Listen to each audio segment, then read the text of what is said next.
What is a dumb stereotype about your country that is 100% false? Romania. Many people believe we have vampires, but in my 700 years of living here, I haven't seen one. I asked my mates back in the castle, and they also haven't seen any, and they've been around for many more centuries than I. That Welsh people do the deed with sheep. Listen, the temptation's there, but the static shock wouldn't be worth it. That Finland doesn't exist. I saw some devs stream a strategy game that dynamically generated country names as they formed or were conquered. The Finnish viewers were not happy that Finland became Swedish Russia. No, Italians aren't all short, black-haired fat mobsters that wear wine-stained tank tops and cupolas. We are loud though, and yes, we gesture a lot.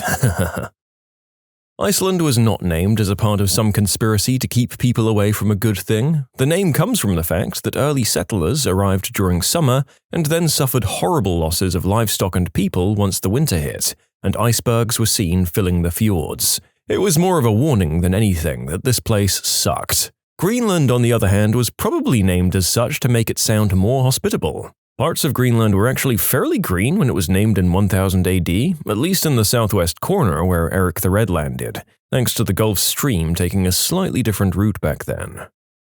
Kenyans are all long-distance runners. They live in huts, speak no English, and have pet wild animals. Ugh, so here goes. The long-distance guys are mainly from one of the communities or tribes called the Kalenjin, that's about 15% of the population. Next, Kenya is still a developing nation with a lot of poverty, but there's also a lot of modern architecture. The country is rated 18 out of 100 on the English Proficiency Index. And lastly, you can apply for a social and rarely granted permit for your bobcat named Babu, but keeping wildlife is not at all common. And the Kenya Wildlife Services will conduct regular visits to ensure Babu isn't being kept in Meowschwitz-like conditions. There was a popular documentary in the US about Kenyan runners, and they basically lied. They said that Kenyans ran long distances to schools, whilst completely failing to mention that most Kenyans take the school bus, and the kids they were featuring were running to school as training, not because they had to.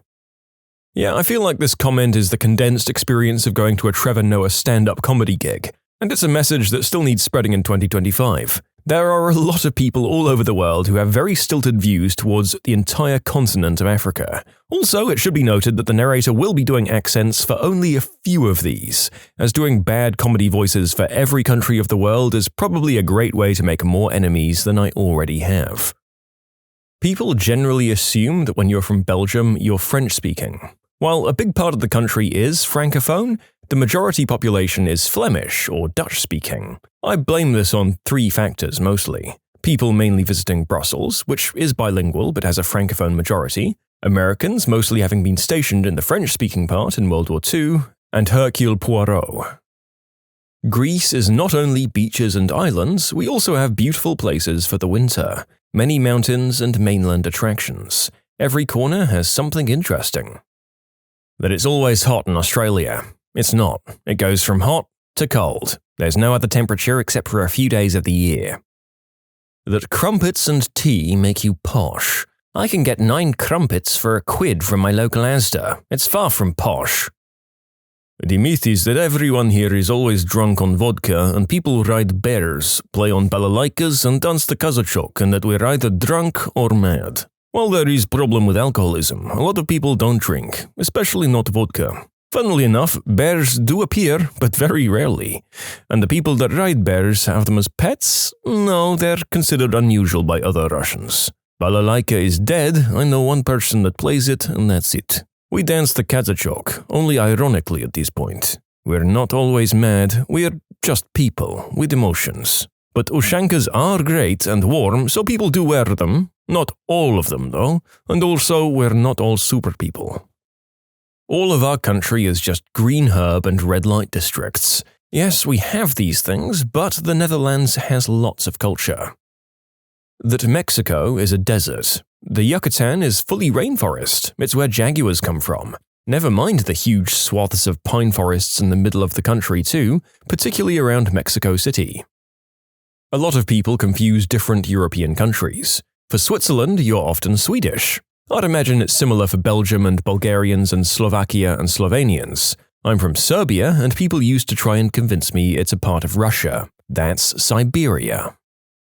That everyone in Vietnam still harbors resentment against Americans, or the French, or the Japanese, or you get the point. I've lived in Saigon my whole life, and I've never actually met anyone here who holds such grudges. It's pretty inspiring, actually. Could probably learn a lot from that. That the Irish are the biggest drunks in the world is completely false and mean, as we're only the second biggest drinkers in the world, but we hope to get the first place next year. In terms of pure ethanol from all sources consumed per capita, Moldova wins with 15.2 litres per capita per year. That Inuit still live in igloos. The Prime Minister's igloo has been closed for renovations since 2019. That all Germans have some secret knowledge of the Second World War that they'd love to share. I always found that interesting when I lived in London. Especially English people over 40 would ask me for some first-hand experiences from the war. Keep in mind that not even my parents were born at that time. The facts we know are the same ones you do from your history classes and stuff. That we say shrimp on the Barbie. It was an ad campaign to appeal to Americans. It was the most successful tourism campaign still to this day, but literally no one in Australia says that. As an authentic Aussie, let me tell you a story about Foster's as well. A friend of mine owned me a slab of beer, and he arrived at my house with a slab of Foster's. My other mates and I looked around at each other and said, "Why did you buy that?" He explains that maybe we should try something different. We all seem a little sus about it when my mate suddenly says he'll return it for something else. Days later, he goes back to the bottle shop and asks the cashier if he can exchange the Foster's slab for a different beer. He also says he lost the receipt for the Foster's, but the cashier replies, no, that's alright. I remember you. You're the guy who bought the Foster's slab." That everyone drinks maple syrup, and there are moose everywhere saying, "Sorry," all the time. That leprechauns are real, and we're a nation of alcoholics. Alright, that last one might actually be true. I swear to God, if someone says Ireland is part of the UK though, one more time. That everyone plays soccer and knows how to dance samba, that there are monkeys in the streets, and that the capital is Rio de Janeiro. That sheep roam the highways here in New Zealand. To be fair, I've had to stop for sheep on the highway just out of Wanganui. Same.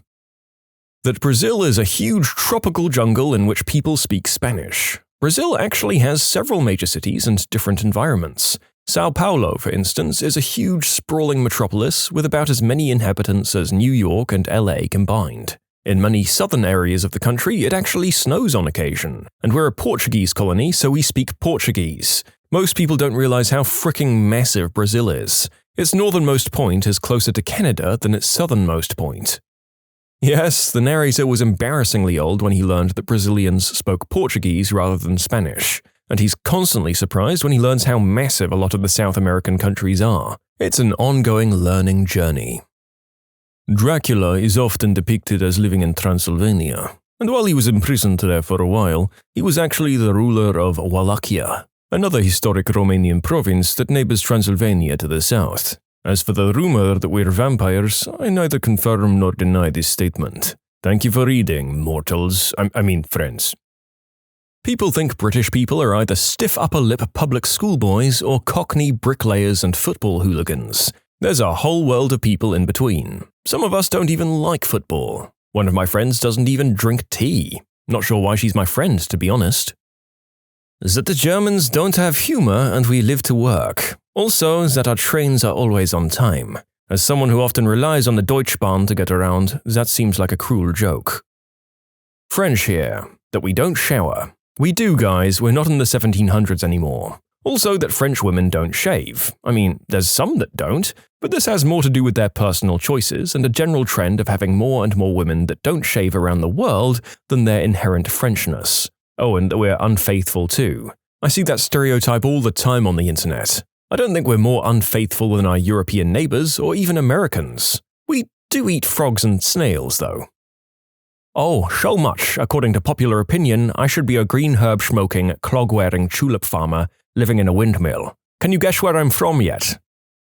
Not exactly myth, but decent amounts of people still think that Czechoslovakia exists. We split apart in 1993. We're the Czech Republic, not Czechoslovakia anymore. To make it clear, the Czech Republic, shortcut Czechia, and Slovakia are two different countries. And FYI, Slovakia and Slovenia are also two different countries. They're not even neighboring countries.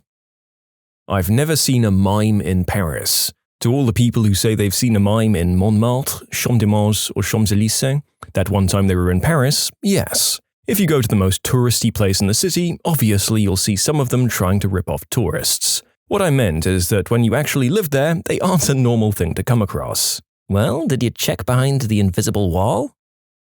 That we're all sad, there's no sun, and there's always snow. Sincerely, any of the Nordic countries.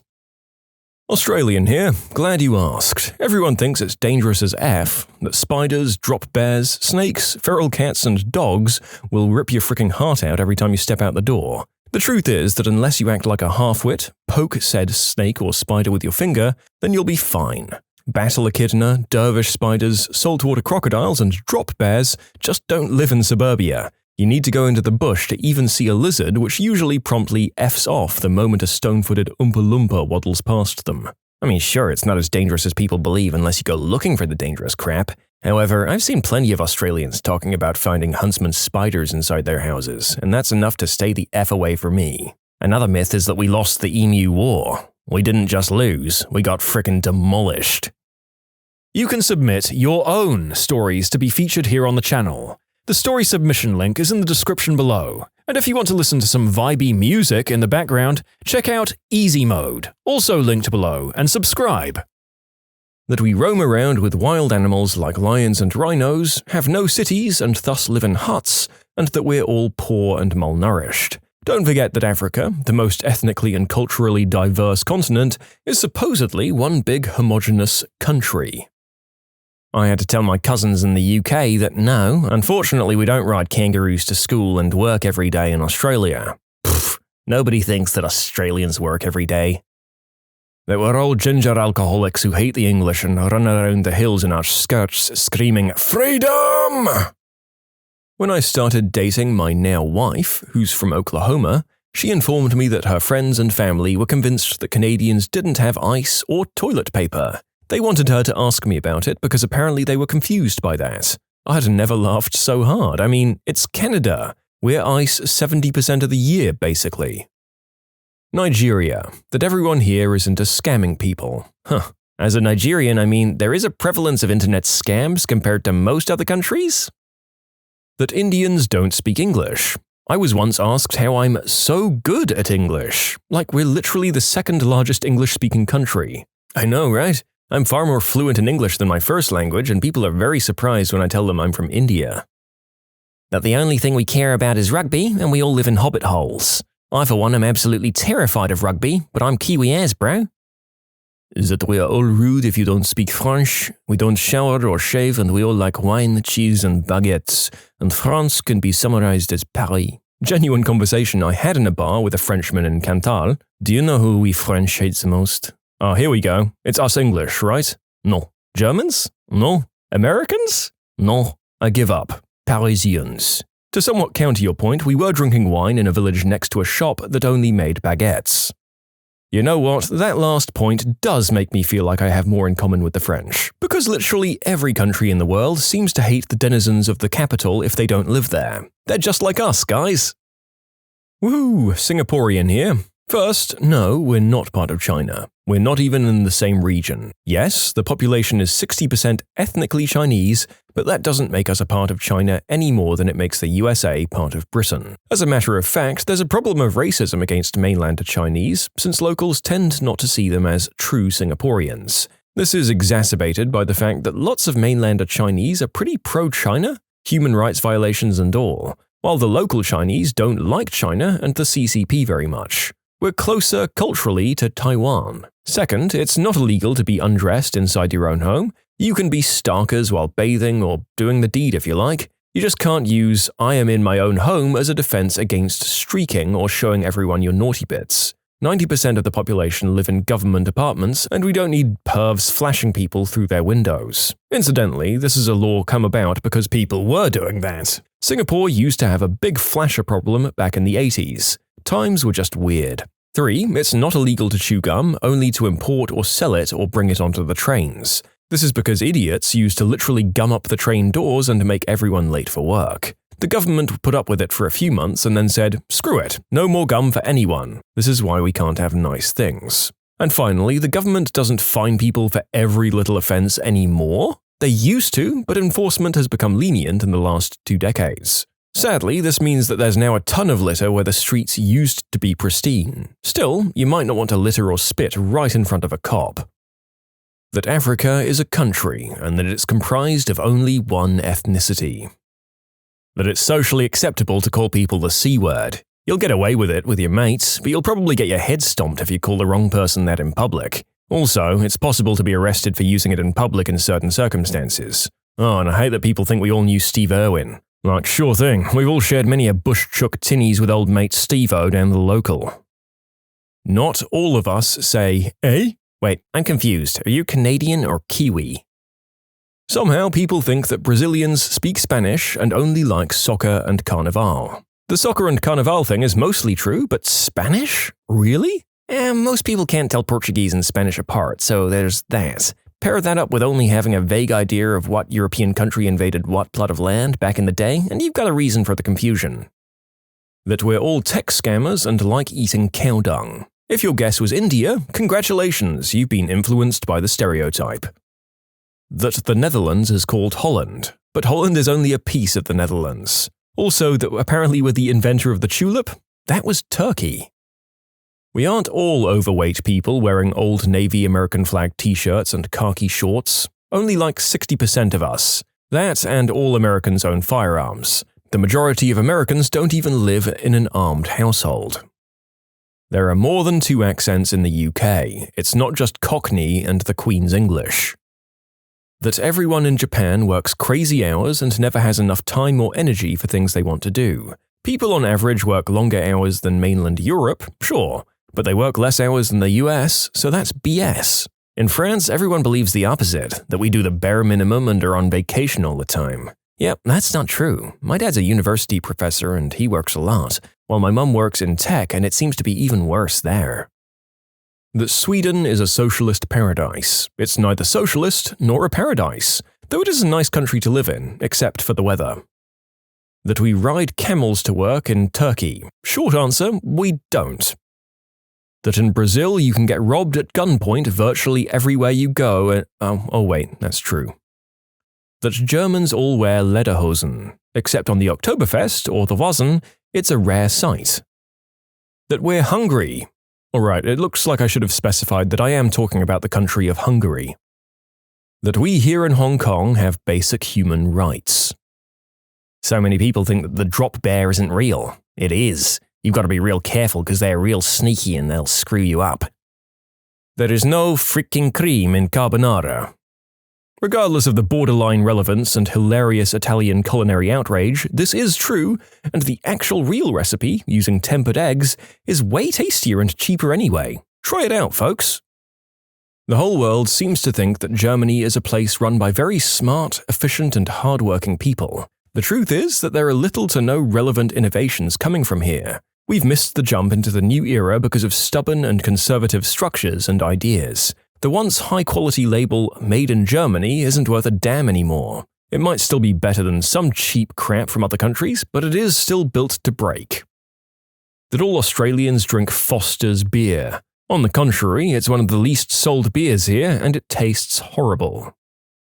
That we all have the same accent or sound the same way when we speak. People watch a lot of British TV and assume we all speak in RP or like Londoners, when there's a pretty broad range of accents here in the UK. Like Northern or Midlands accents are wildly different to the ones in the South, and don't even get me started on Welsh, Scottish or Irish accents. That we're the freest country in the world. With a caveat, only people within the US actually believe that. Those on the outside, not so much. That all Alaskans live in igloos and ride polar bears. The image most people outside of Europe have of Austria. Did you really think that we're always wearing lederhosen and trindle? That we're all living in the Alps and that we yodel from one mountain hill to another to stay in touch with our neighbors? Actually, that would be pretty great, to be honest. I'm English, but I still haven't met the Queen, and I don't like tea. Many people still believe chewing gum is banned in Singapore, and if you're caught with it, you'd get caned. The reality is that in the 1990s it used to be completely banned, but today only selling it is illegal. Dental chewing gum is also allowed in Singapore. American here. Not all Americans are loud, obnoxious, stupid, gun-toting rednecks. There are many smart, polite Americans. We just get outshined by the idiots. Oh, don't get me wrong, there are plenty of idiots, but we're not all idiots. That Greeks are lazy and don't work. Say that to me while I'm working my usual 12-hour day, can't see my friends because they do the same, and my father is dying because he overworked himself and has very serious health problems because of it. Bad teeth in the UK, when in reality, up to the age of 18, we have free dental care. Brazil is a horrible place with criminality rates at 63,917%, and we live in a forest. That it's easy to start your own business and grow it until you achieve the American dream. By the 5th year of being open, 50% of them fail, according to the Bureau of Labor Statistics. I live in Norway. There's supposed to be a misconception that everyone native to Norway is tall and blonde. My ancestors have lived here for ages, and 90% of my family look like dark-haired hobbits. I've also heard that many people think that the Norwegian language can be traced directly back to the Norse language. There are bound to be relations between them, but it's mostly a mix between Danish and German. And during the last 30 years, more and more English has found its way into it. The Northern Lights are a very rare sight in most parts of the country. I live relatively far south and have seen them here once, but they usually only appear in the north during winter. Our country isn't very big, but it is quite long. The furthest northmost point of the country is over 1,900 kilometers, or 1,200 miles away from my house. If I were to travel the same distance southwards, I'd reach Trento in northern Italy. I think that myth about Polish people being thieves and alcoholics is still commonly believed. Of course we drink a lot, but not every single one is an alcoholic. And that myth about us being thieves is not correct. I lived in Poland my whole life, I'm 30, and I've never been robbed or anything like that. I never lock my car, and I park on the street. Poland is really nice, and when this freaking pandemic ends, I highly recommend that everyone should consider visiting us. That Canadians are inherently nice and tolerant. We are not. So many rude, ignorant jerks. What was the stupidest reply to a serious question that you've ever heard? I was a nanny when I was in college for this very bizarre family who always pretended like I wasn't there. I was walking down the street with the mother and her 2 kids. It was February and the sun glare was really bad, so naturally I was wearing sunglasses. One of the kids, about 4, asked his mother why I was wearing sunglasses in winter, and the mother responds, "Well, some people are not that smart and they just want to look cool." Please note, both parents were professors at an Ivy League college. My friend was a second-year medical student and she was walking through the main floor of our hospital in scrubs. She was stopped by a passerby asking for directions and she was asked, "Hey, where's PET-CT?" She said, I think there's one in the nearby mall." The man looked at her confused and was like, "The PET-CT is in the mall?" And she replies, "Yeah, like the second floor, I think. It's not called Pet City though, it's called Pet World, I think. Do you think I'm looking for the pet store?" 2 years of medical education and common sense returned to her in that moment and said, "Oh my god, you mean the scan? No, it's down that hall on the right. I'm so sorry." He shook his head, walking away, and we heard him say, "I wish I was looking for a frickin' pet store." Was in college and went to the calculus study hall to see if I could learn something. One of the problems was something like, a man throws a ball on the moon at a speed of X miles per hour at an angle of Y degrees. How long before the ball comes down? The response from the teacher's assistant, who was a PhD candidate in math, "That's a stupid question. Everyone knows there's no gravity on the moon." I never went back. I'm an astronomer. Before we were married, my soon-to-be wife asked me, "How can there be dust on the moon when there's no gravity?" I asked her in genuine curiosity what made her think there was no gravity on the moon. She closed her eyes and went, "Oh, duh." She keeps bringing it up years afterwards despite my continued reassurance that there are no dumb questions. But she doesn't believe me. I love that woman. I actually kind of love that last one because even if it shows some basic ignorance or a preconceived notion, it does display enough knowledge or logical capacity to be able to work through and correct yourself. Now, if only more people could admit they were wrong and react to criticism that way instead of knee-jerk reactions. Me, when I was writing a construction bid, "Is the standard flooring on these units going to be tile or vinyl?" The client said, "Yellow." My high school had a geography bee where one kid was asked what the capital of France was, and he replied, "Spain." In my high school physics class, the teacher asked what was the unit for time. This girl screamed, "Kilograms!" After that, you could see the teacher lost hope on all of us.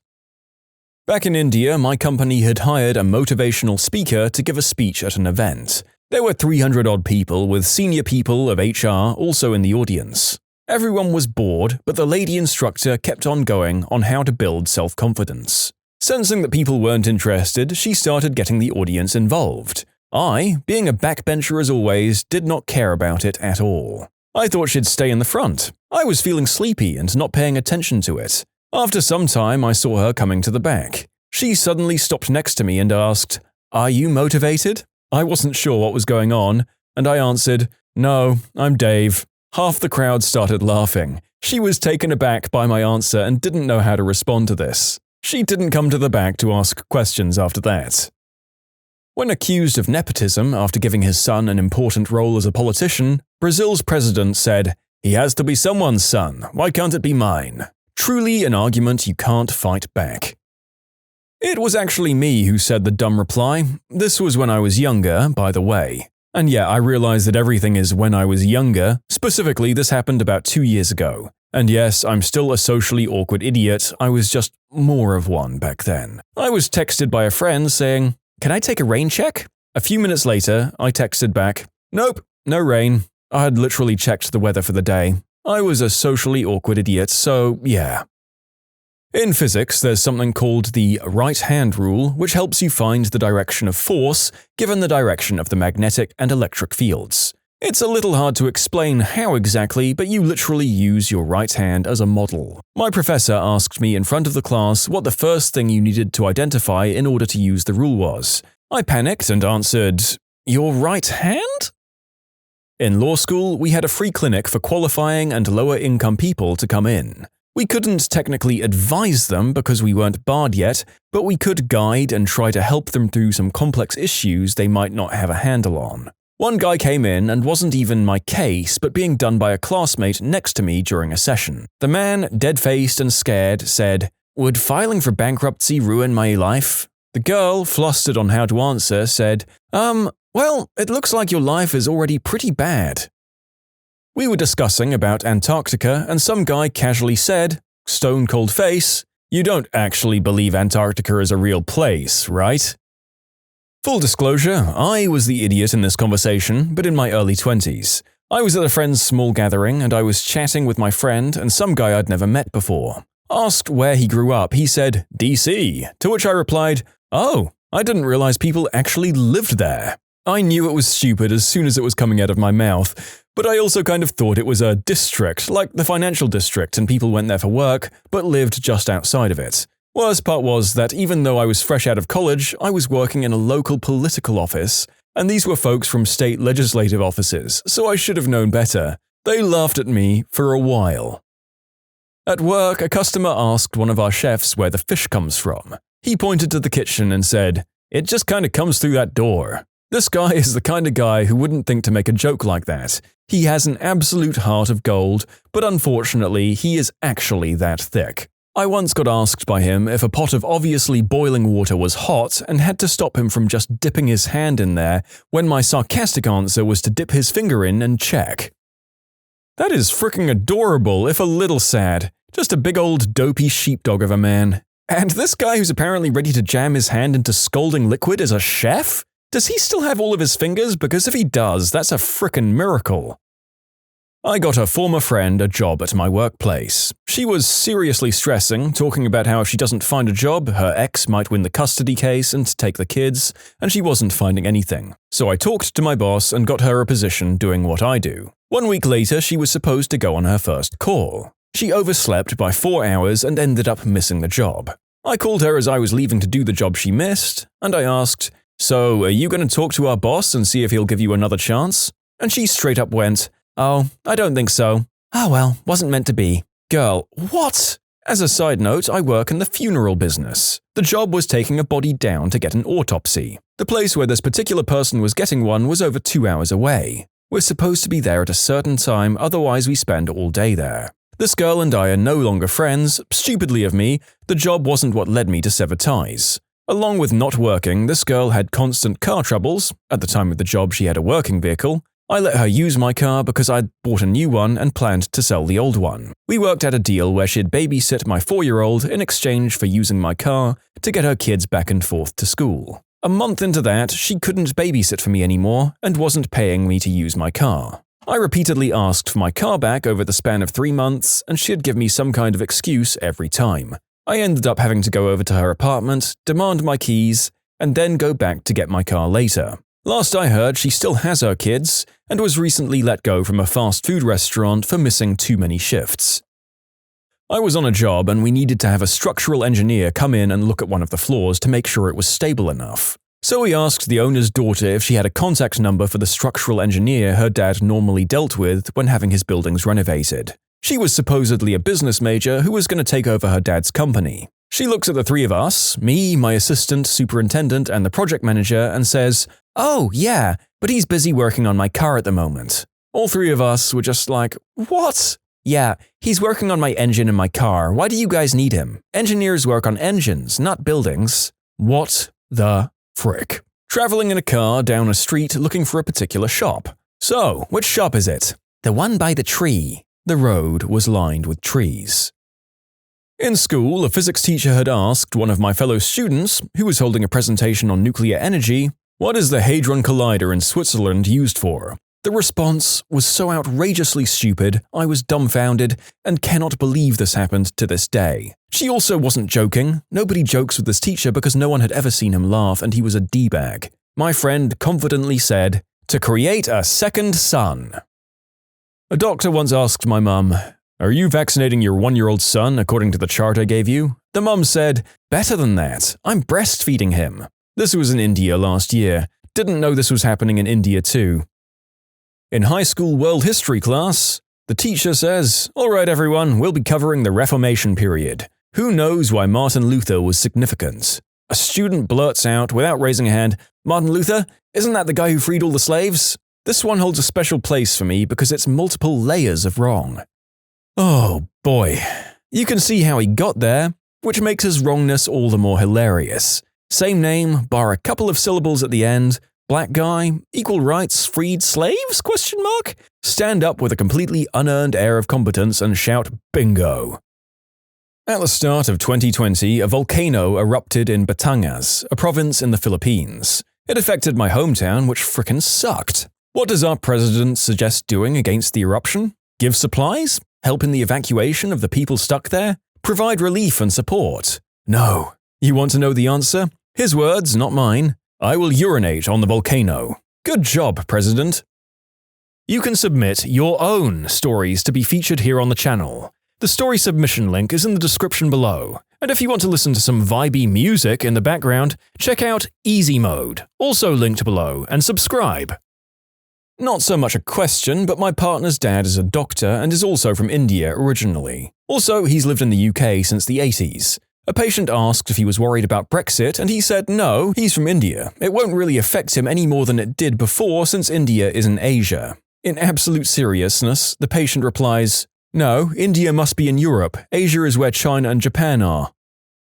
Hope this story fits here. I helped a friend, Bob, get hired working in the back room of a retail store. I was good friends with the manager, Tim, and I'd periodically check in to see how Bob was doing. I was a manager as well at the time at a different location. Tim was very pleased with Bob's work ethic and productivity. I talked to Bob and he said he was enjoying the job. After about 5 or 6 months, I got a call from Tim asking if I've talked to Bob recently. I replied no and asked if everything is okay. Tim informed me that Bob has been a no-call, no-show for about a week and he was worried about him. I immediately called Bob to see what was going on. Bob informs me that he decided to quit the job. In utter dismay and confusion, I shout, "What? Why? I vouched for you. Why would you do that without at least giving me a heads up?" He replied, "Man, every time someone new gets hired, they put them with me to train them, and that's not my job." Technically, he was right, it wasn't his job to train new hires, but what Bob didn't know is that managers did things like this to groom the associate into becoming a supervisor, gradually giving them more responsibilities over time. They did the same thing with me when I was coming up the ranks. He would have known this if he'd called me before he decided to quit. Once I explained, I could hear the wires connecting in his brain. He apologized and asked if he could get his job back. I told him probably not since he left the way he did. Just because it's not your job now doesn't mean it won't be your job in the future. I saw a video of a guy asking people, "What's the hardest thing you've had to say in your life?" And most people replied with sad things, like telling their kids that their dog had passed away, they've had to divorce, relative passed, among other things. But one guy comes in and says it was the time he had to say Worcester sauce. Sure, it was funny because he kept saying it wrong since it was the hardest thing for him to say, but it was such a dumb answer. It's still pretty freaking funny though. I used to work in a video rental store that has since closed down. First week I worked there, a person asked, in store mind you, if we rented out movies. I didn't know what to do other than just stone-faced say, "Yes, of course we do." I wasn't sure if they were serious or not. I asked my ex-boss, an alcoholic piece of crap, if he knew how to do this thing on the system and could show me. He replied with, "Yes," and just went home. Just frickin' took off. I heard a lady ask at a Chinese takeout restaurant, "Is the orange chicken pork? The best part?" She was dead serious. One time, my friends and I were hanging out in his apartment. All of a sudden, I hear a whoosh and look over at my friend, and his hair is on fire. We got it out quickly, and I asked him what the heck just happened. He told me, "I was trying to listen to the sound the lighter made when I flicked it." I asked, "What's a street name that starts with N?" They answered, "Notorious B.I.G." Overheard in 11th grade English class, "What the frick is a syllable?" Works in IT, during a meeting at work. The project manager asks, "Okay, so how should we name this tension?" There was silence. A random guy in the back then shouts, "Susan!" A middle school music teacher asks the class why it's called a quarter note. One kid quite seriously replied, "Because they're worth 25 cents each." 5 years ago, I asked my now girlfriend on a date. Stupidly, she said yes. Now she's stuck with me. Astronomer here, maybe not quite the original post I had in mind, but it is depressing how many people will ask me a serious question about, say, black holes, hear the explanation and then dismiss it with a, "Yeah, but I don't believe in relativity," or whatever theory they dislike. Like, okay, I guess you can believe in whatever you want, but the universe isn't going to conform to that in how it works. And it goes without saying that these people have very rarely taken an actual physics class and understand what they're dismissing. They've just read some articles online and think they're now experts. I'm a high school teacher and I heard this one once. "What's Sudoku?" Deadpan, serious, and very condescending. "It's the highest form of when a Japanese ritually ends their life." How many is a Brazilian? Question. Name something that starts with the word pork. Kipine. I'm sorry, I thought this was a forum for submitting stupid answers, not the most brilliant fricking thing that I've ever heard in my life. This kid's gonna be a literary genius or at the very least make a half-decent class clown. Not sure which. When I was a senior in high school, I was in National Honor Society and I used to be the lab assistant for Chemistry A and help grade tests. We were going over elements and compounds and the directions asked the student to clarify if the subject was an element or a compound. The teacher threw in pizza as a gimme question, and this guy literally wrote element as his answer. Even worse, he was irate when we marked it incorrect. He was the only one in all 3 classes to get that question wrong. I worked at a place that served coffee and ice cream. I asked a customer what she wanted to order, and she replied with, "Are your milkshakes cold?" A teacher in high school asked the class if anyone knew how many feet there were in a mile. Very seriously, a student answered, "Nobody knows that. It's impossible. Everyone has different-sized feet." While watching Frozen with a group of friends, my brother's girlfriend, 30 minutes in, looks confused and upset and looks me in the eyes and asks, "If their parents died, are they still sisters?" She had been thinking about it for 30 minutes. I had to console her and let her know that if her parents died, her sister would still be her sister. My teacher asked my friend during English class, "What's the prefix of sub?" He responded with, "way." We still give him crap for that. At our 9th grade science fair, 9th grade is the last year before graduation from school, in Denmark, I don't know how it is in the States, our last science exam went like this. My friend and I were teammates and we had it going pretty good. So, my teacher asked how wind was created, and my friend replied, "The tree's muscles make them swing from side to side, pushing air around, thus creating wind." What time is it? Not yet. It was biology, and the teacher called this guy, I'll call him Tim, to the board to answer a couple of questions for a grade. I'll skip straight to the point. She asked him how did a horse adapt to his living conditions. He answered with a long nose, strong legs, wings, and claws. I don't know if he was thinking about a griffin or a pegasus, but it was pretty funny. That's a pretty fair price if you look at the prices of trains when trying to buy a used car. A kid got asked what 2 plus 2 was. He thought for a second and said 7 or 5. This was in 6th grade. I swear to God his age was higher than his IQ.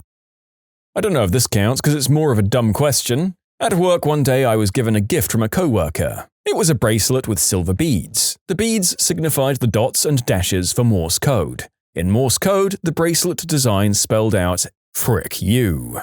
Another girl that we worked with asked me with a straight face, "Morse code is the same thing as sign language, right?" Another coworker who wasn't exactly bright chimed in and said, "Yes, it's the exact same thing with the hand signals."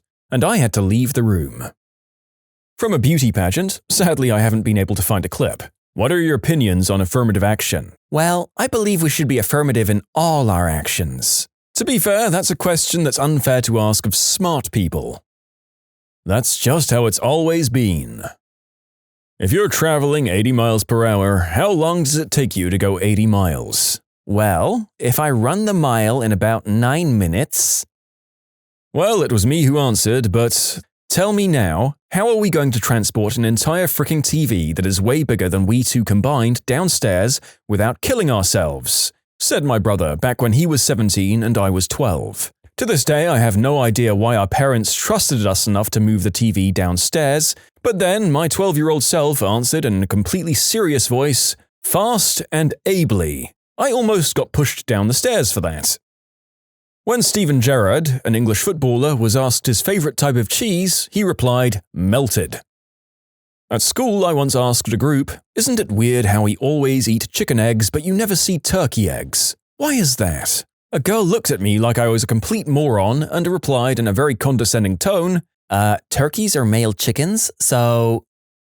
Back in the day when fax machines were the pinnacle of office technology, I had a co-worker who was standing next to the fax looking distressed. I asked them what the problem was, and they responded that they couldn't make a copy of the document because the copier was broken. I said, "Why do you need to make a copy?" And they replied, "If this is faxed, then I won't have a copy. It'll get transferred through the fax." They actually thought the fax machine was like a transporter in Star Trek.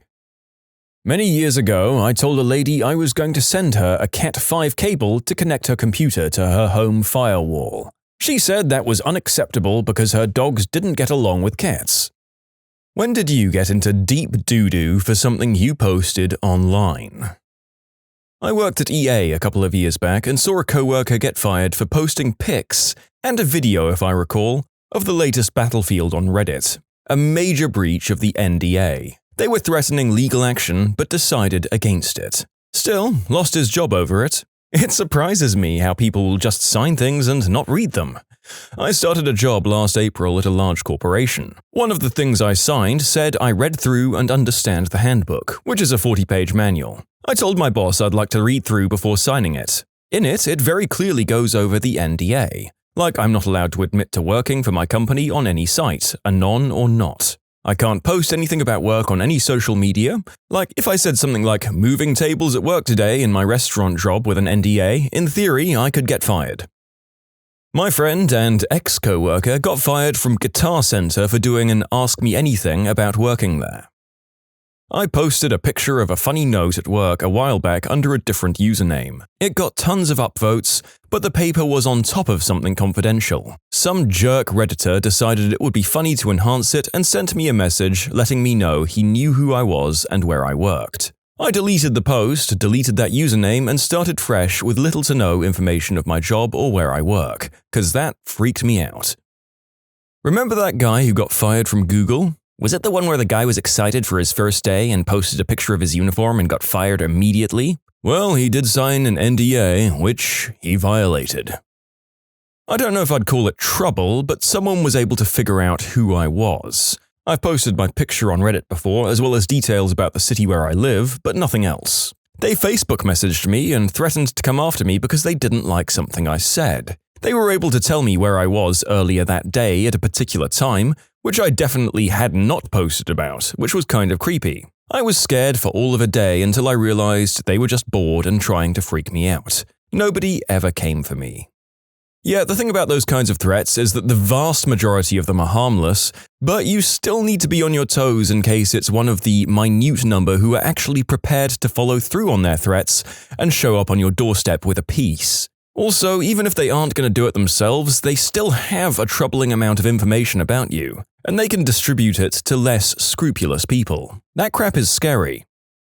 Oh, yes. Reddit landed me a call with a Pittsburgh police detective. How he was able to figure out my cell phone number and my name from an anonymous Reddit account, I'll never know. A few months ago, I posted an image of a funny flyer I saw around my campus. Either to Reddit Pics or Reddit Funny, I forget. It was advertising a service called Friends of Minors that offered to buy booze for under 21s if they called the number printed on the flyer. Well, the number was the campus police. I knew that's why I thought the flyer was funny. I even put it in my title. It was obviously not made by the police, but a joke to get freshmen to call the police station and ask for booze. Well, I forgot I even posted it, but a few hours later I got a call on my cell phone from a blocked number. It was a detective from the Pittsburgh police asking for me by name. He said I recently uploaded an image from a website called Reddit that sparked a large wave of prank calls to the Pittsburgh police station and was interfering with the police's ability to handle real emergency situations that were occurring around the city that night. He told me I needed to remove that post immediately or alternative action would have to be taken against me. So I removed it immediately, obviously. Side note, it made the front page in like 3 hours. Wow. But I couldn't help but wonder why on earth people would simply see a phone number and immediately think, I should prank call this. I should prank call a police station. The freaking top comment on my post said something to the effect of, alright guys, you know what to do. Let's flood this police station with prank calls, then they'll be sorry. What the heck, guys? What the heck? In short, I posted an image of a flyer with a police station's number on it. Police station got tons of prank calls. I got a call from a detective demanding the post's removal. A girl posted on Reddit Trees that she was picking up her new boyfriend from the airport and posted some pictures of doobies, asking if she was doing it right. Well, her current boyfriend found the thread, not knowing he was being replaced, and that the guy was flying in and moving in that day. I remember hearing somewhere about a kid planning a school blasting who posted on Reddit about it. He got in real-life trouble for it, if I recall correctly. Yeah, he went to school with a high schooler that I work with. They eventually let him off the hook because they discovered he had no real means of harming students, but just wanted the day off school. I posted a picture of myself and someone found my Facebook. We had mutual friends, so he could see some of my private information, and then dug around and found some more. About 20 creepy personal messages later, I deleted everything and the account and made a new one. Lesson learned. And no, I don't think this will lead to him finding my account. I know a few other people personally that have the same problem I did. Thanks for your concerns, though. I didn't even have to post a picture, but someone on here didn't like a comment I made. It wasn't even directed at them, and they stalked all of my previous comments, tried to hunt me down online, threatened me, and wouldn't stop talking to me over my previous Reddit account. No lessons learned in my case, since I already knew that people were psychotic buttholes. So this topic is making me want to never ever post anything on Reddit ever again? Fair enough. I'm pretty sure that the general consensus is that all women on the internet are men, all children on the internet are FBI agents, all FBI agents are children, and roughly half of the men on the internet are women. Under an anonymous account I had, I posted something about my marriage, looking for advice. The advice I got, because it was a one-sided story, ended with, "Your husband sounds like a butthole." My husband isn't a butthole, he's a great guy, and he found the post, knew it was mine, and was hurt. He didn't leave me, but his feelings were needlessly injured. He's a great guy who doesn't deserve that. I immediately deleted the account. My husband's feelings are worth more to me than all the useless internet points. A lot of the power users on Reddit would be fricked if their identities got out. I once made a comment on Reddit that got so many upvotes that it showed up on my Facebook feed. I made some comment very subtly suggesting it was me, and someone figured it out. I had to delete my account ASAP because of all the weird stuff I'd said on it.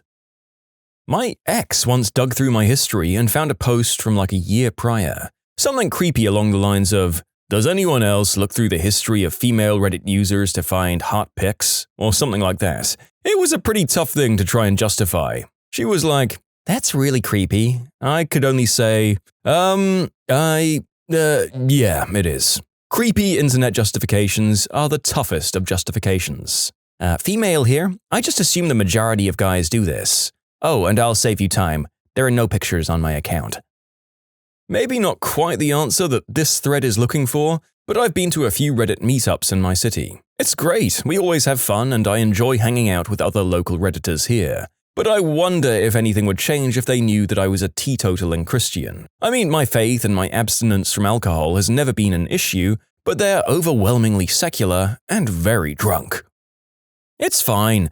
Not everyone can be allured by the secular ways. In all honesty, the narrator has read a lot of Reddit posts for his job, and honestly can say that his opinion on how open-minded the people of Reddit can be has become a lot more positive. Of course, there are still extreme crapsacks from every side of the political and religious spectrum willing to dole out extreme judgment on Reddit, but a lot of nice people too. My husband. He left his account open and I found his username.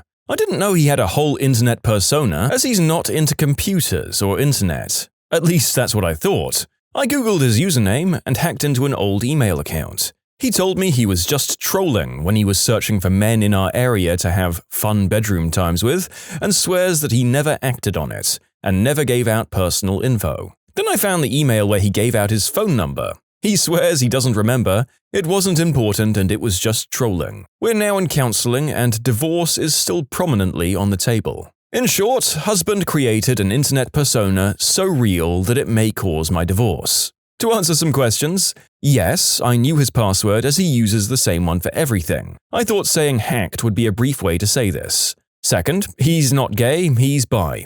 He's slept with many other women and had one encounter with a man that I know of. That doesn't bother me.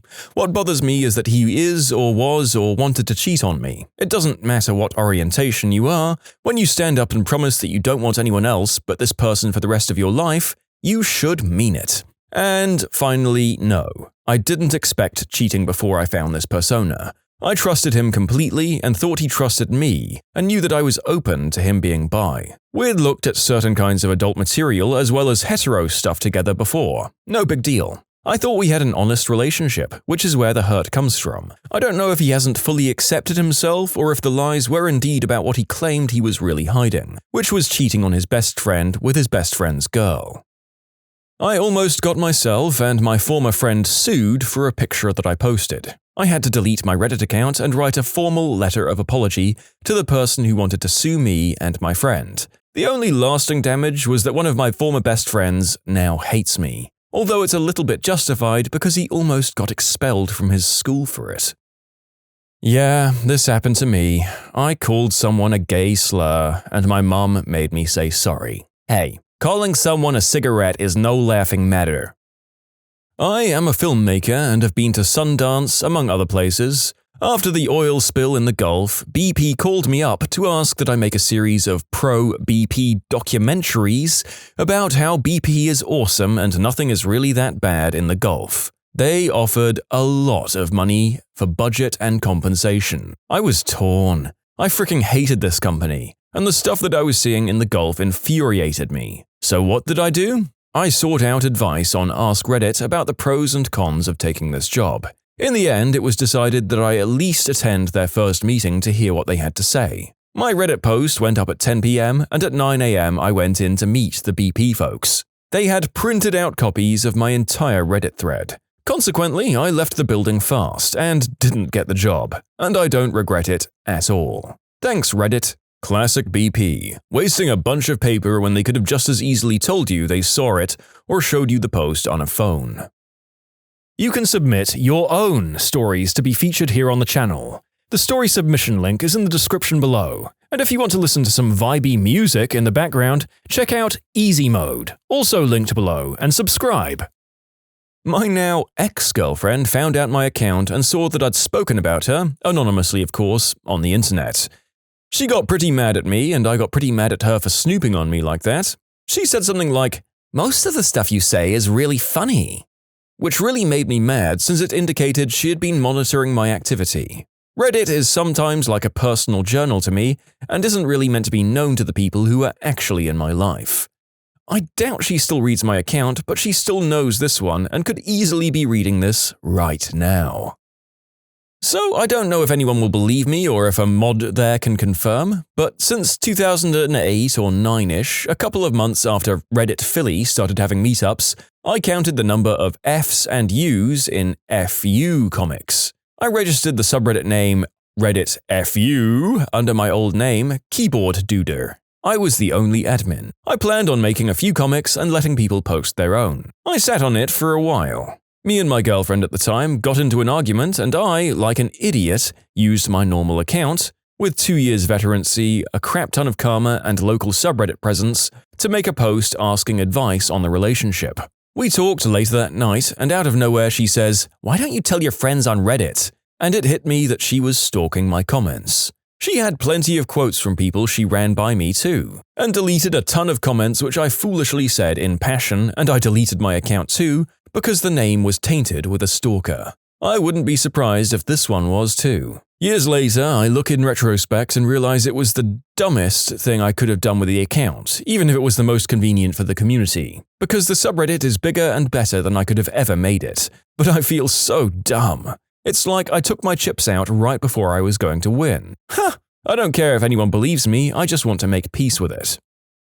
Storytime. This year on Reddit, I posted a picture of me holding a log of number 2 and some bottles of my number 1 in my closet fort. All of the pictures have since been deleted from Reddit to save my identity further, but the damage has already been done. Fast forward 3 months from posting. I'm talking to a friend via IRC, which is Internet Relay Chat, when I link to my GitHub, which is a programming repository page. From there, he finds my blog, Google+, school, schedule, teacher, and the school email address of my teacher, and posts most of the information in the IRC channel. The next day, my programming teacher asks who had been mailing him asking about Black Joe, which is my IRC nickname, and who had been emailing him inappropriate pictures, threatening suspension for whoever was responsible. Thankfully, none of the images had my face in them, and I was never caught, but I came really close to being in deep crap. In short, crap, closets, blog, school. I feel like the author here hasn't properly explained why he took a picture of himself holding a big old chocolate log and the bottles of off-brand lemonade. And despite how gross it is, now that we've brought it up, I'm kind of insanely curious as to why and how this all came about. I'll never know, I guess. Back when I played World of Warcraft, I turned the guild's main tank in for a completely reprehensible real-life crime he'd committed in the guild chat. All I can say on YouTube is that it's one of the worst crimes you can do, and he certainly did time for it. The moderators instantly banned his account, and the guild leader kicked me and actually went to a lawyer to see if he could sue me for ruining the guild's endgame progression. I didn't find out about the lawyer until nearly 2 years later when one of the former guild officers told me about it. I thought he was yanking my chain until he started quoting case law about suing fictional characters. So I asked around and found a few other people who had been in the guild, and they all confirmed the story. That's when I said goodbye to all of my friends and logged out for the last time. It'll be 3 years in March. I had to dish out the trouble when I found my younger cousin's exposed photos she had posted on Gone Wild. Not cool. Not cool at all.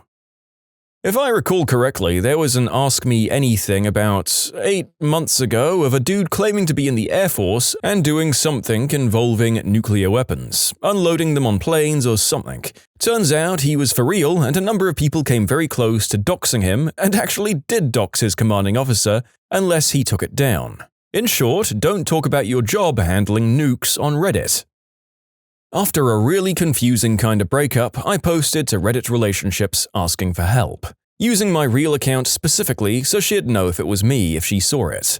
I explained the whole situation leading up to it. They all went off on how much of a terrible person she was, and how I should run far away and I should never stick my Johnson in crazy. A few hundred comments worth, it was front-paged. Some pretty specific insults towards her too. She saw it, she read it, and she realized it was her. She felt terrible. I felt almost as bad that she had to see what people had to say. She wasn't a bad person, and I can't explain the feelings when I got that text from her. We saw each other a few times after that and shared our I love yous and goodbye kisses, but I never got to apologize. Allie, if you're out there, I got over hating you. You only meant well. All the best to you in life. Thanks for the memories and experiences. I hope you and your husband are doing better and that he doesn't still want me dead.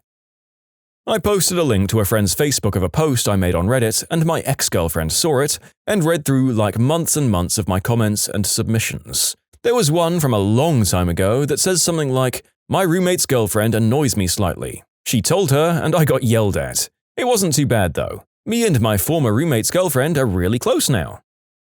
There was a guy who lost his job at Google when he outed that they'd be selling Chromebooks, or whatever they call them, in the last year. This one wasn't on Reddit, but game FAQs. I said, I wanna bang this one girl, and they requested pictures, so I posted the direct link to Facebook. They found her and told her. Super awkward. I posted a picture of my workplace, and a general manager from across the country saw it and reported it to corporate and my general manager. I was supposed to be fired that night, but because of the people I work with, I wasn't. I won't post any details as I don't want them finding out. Deleted my account and the post. Good thing I kept my job because I got into an accident recently and have to pay $3,400 in repairs. Without that job, I'd be screwed. I only make minimum wage. Another forum I posted in a relationship subforum about me and my current girlfriend, about the issues we had, among other things. She saw the thread and we broke up because of that. She checked out my profile and figured out it was me. My ex posted a picture of her and I, doing something after we'd broken up. We were both dating other people at the time. My girlfriend at that time was also a Redditor. She was not very happy after she saw that. I kinda got the opposite. My girlfriend looked at my subscribed subreddits and found out I was subscribed to splooge working girls and later let me splooge all over her. Positive result. Oh shoot, I can't find the story anywhere, but it was in Florida, where a Redditor whose dad was a detective leaked details about an investigation where a teenager snatched a little girl and tried to leave, but ended up not making it out. Police were looking into filing some kind of charges, but since the detective's son leaked really important details, they had to drop the case. I wonder whatever happened to that kid. A coworker asked for my Reddit username. No one in real life knows either this one or the other one I have. I thought that was the whole point. If you follow people you know, isn't that just glorified Facebook? That's what intrigues me about Reddit. I think I'm in the minority, but anyone else not like the people they know having their username? I posted a rant on how my now ex-girlfriend's mother was an outright B-word and how much I hated her. It was relevant to a topic. And I mean, I tore her apart in this post, describing how she treats me, her daughter, and everyone around her. Well, then my girlfriend ended up wanting to be cute and beat my karma score, so she started up a Reddit account randomly without me knowing and searched up my account. I used the same username for everything I go on, and she saw my post. Did I mention she's my ex now? That's relevant to this topic.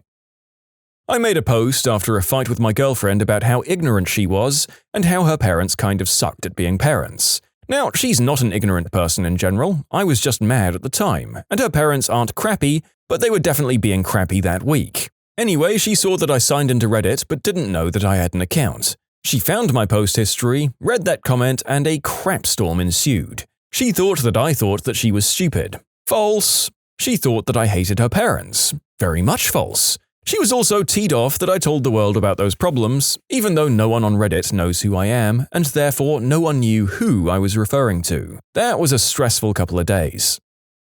I shared my shock at the discovery of the fact that an ex of mine believes in ghosts. At first, she was upset for being made fun of on the internet, but it turned into a healthy conversation about beliefs and being judgmental, and we both gained something out of the conversation. One time, I commented with the "What the frick did you just say?" copy pasta and left my browser window open with the PC on sleep mode. A few days later, my mum comes to me with this disheartened and horrified look on her face with a printed out screenshot of the comment thread demanding an explanation for my ridiculous threats and profanity and lots of other things. Keep in mind that she's the stereotypical religious mum of Reddit atheism's meme posts. I tried for a really long time to explain the concept of a copy-paster, but it just didn't work. "What if the colleges saw this?" she cried. And to her point, if colleges got a hold of my comment history, I'd be screwed for worse reasons than the internet tough guy meme. I almost got sued by this girl I made a meme of. She said if I didn't take the meme down, she'd sue me and report me for bullying, getting me suspended from high school and ruining my shot at college. However, the meme still lives on some websites, and my school paper wrote an article about me. How did you scar someone for life? My sister used to sleep with this giant stuffed dog that was probably 4 feet long. She'd put it on the right side of the bed and cover the dog with a blanket so it looked like a body pillow. Anyways, in 5th grade, I thought it would be funny to play a prank on my little sister. I took out the dog and I climbed into her bed and covered myself with the blanket where the stuffed dog usually was while she went to talk to my mum. My sister comes back and climbs into bed to sleep while I'm laying in the bed with her without her knowing. It's dark in the room. I lay there in silence for maybe about 3 minutes when I finally go, "Hey." She literally screamed at the top of her lungs and ran out of her room so fast that she knocked over everything along the way to my mum's room. It was probably one of the funniest moments of my life. However, I did scar my sister so badly that to this day, and she's 20 now, before she climbs into bed, she always removes the blanket to check if anything is underneath. Needless to say, she almost had a panic attack watching The Grudge. You guys know the scene I'm talking about. So, what have the rest of you done that scarred someone for life? I just learned this month that one of my 3 sisters is afraid of vampires. I had accidentally tripped the breakers in the house one night while my parents were out, and I was watching them. I was 12 and my sisters all gathered in the back room, the only one that still had power. I saw this as an opportunity and targeted the youngest, who was 6. I told her that I'd cut off the power intentionally and that I was a vampire. I told her that I intended to eat her, and as I did this, I suddenly leaned in close and bared my teeth. All 3 of my sisters screamed, and the elder 2 fled the room, each out of opposite doors. The youngest, abandoned, instantly burst into tears and grabbed the nearest weapon, a serious pair of scissors off a side table. As she lunged, screaming at my chest, I saw the fear and determination in her face, and I ran. I passed up my other 2 sisters on the way out and locked myself in one of the bathrooms. I screamed my confession of the joke immediately and begged my other sisters to calm her down. I learned that apparently the single light in the room had managed to shine red across my eyes at just the right moment and throw terrifying shadows across my face. Oddly enough, it was actually the second youngest that was scarred by this, refusing to watch a vampire movie to this day. I never threatened the youngest again. I went over to my friend's house. Right when I walked in, I could hear him doing the dishes. I walked by the kitchen and his back was to me. So I walked into the kitchen and just stood behind him. Like a foot behind him. I honestly have no idea how he couldn't have at least sensed me there. Then I just stood there smiling, waiting for him to turn around. After about a minute, he finally turned around and did one of those no-sound screams where he just inhaled loudly for about 5 seconds. He was also, thankfully, just washing his last spoon and not his last knife, because he spun the spoon around in his hand to stabbing position. It was honestly close to the hardest I've ever laughed. What got me was the silent scream and the look of absolute horror on his face. He says he still gets a little edgy when he's alone in the house washing dishes, or when he thinks he's alone. Well, I feel like this is as far as you should take this one, because your friend is now going to absolutely shank you if you are ever found to be standing behind him again. I've also done this to the same person a few too many times in a row and now move deliberately, loudly around the house in the fear that the next time I surprise him may be my last. Best of luck to you. This one happened to me. My older cousin once told me that when you flush the toilet, a monster will come out, and the only way to be safe is to enter another room before the flushing noise stops, because the doorway is a barrier. Even long after I stopped believing it, I kept doing this out of habit.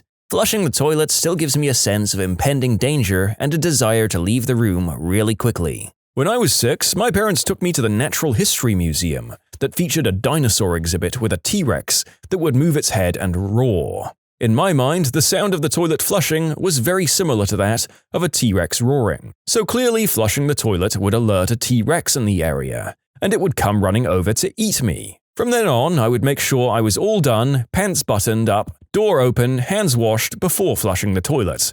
and then I'd run the frick out and slam the door behind me. It only applied to our second-floor bathroom though, because the window in that room was the perfect height for a T-Rex's head to take a peek inside. Any other toilet was fine to flush, so I only got the urge at my parents' house to look out the window to check for random dinosaurs gallivanting around.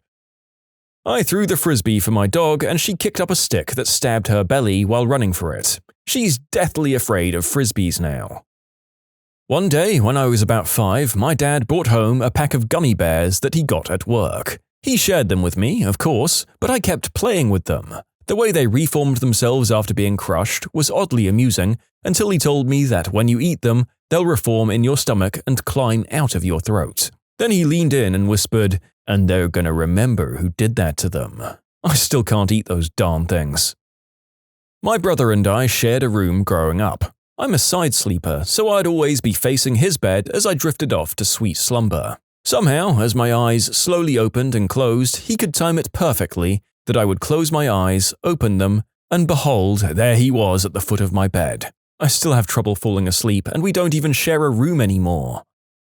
So I used to share a room with my sister when we were about 7. So one day before bedtime, I decided to draw a dog on the ceiling. Yeah, I was a little brat, and I justified it to my sister with, it'd be the first thing I'd see when I wake up, and then my day would be great. The cartoon dog turned out so great that my sister begged me to draw her one. I agreed and started drawing, but it wasn't a dog. It was a scary mother-frickin' onion man. It looked like a melting onion face. I don't know why I drew it. It really messed her up. She had nightmares about him, and my parents moved her out to a different room. In short, I drew a scary onion man above my sister's bed. She refuses to buy me Christmas presents to this very day. I should clarify that it was about 14 years ago and it's long since been painted over.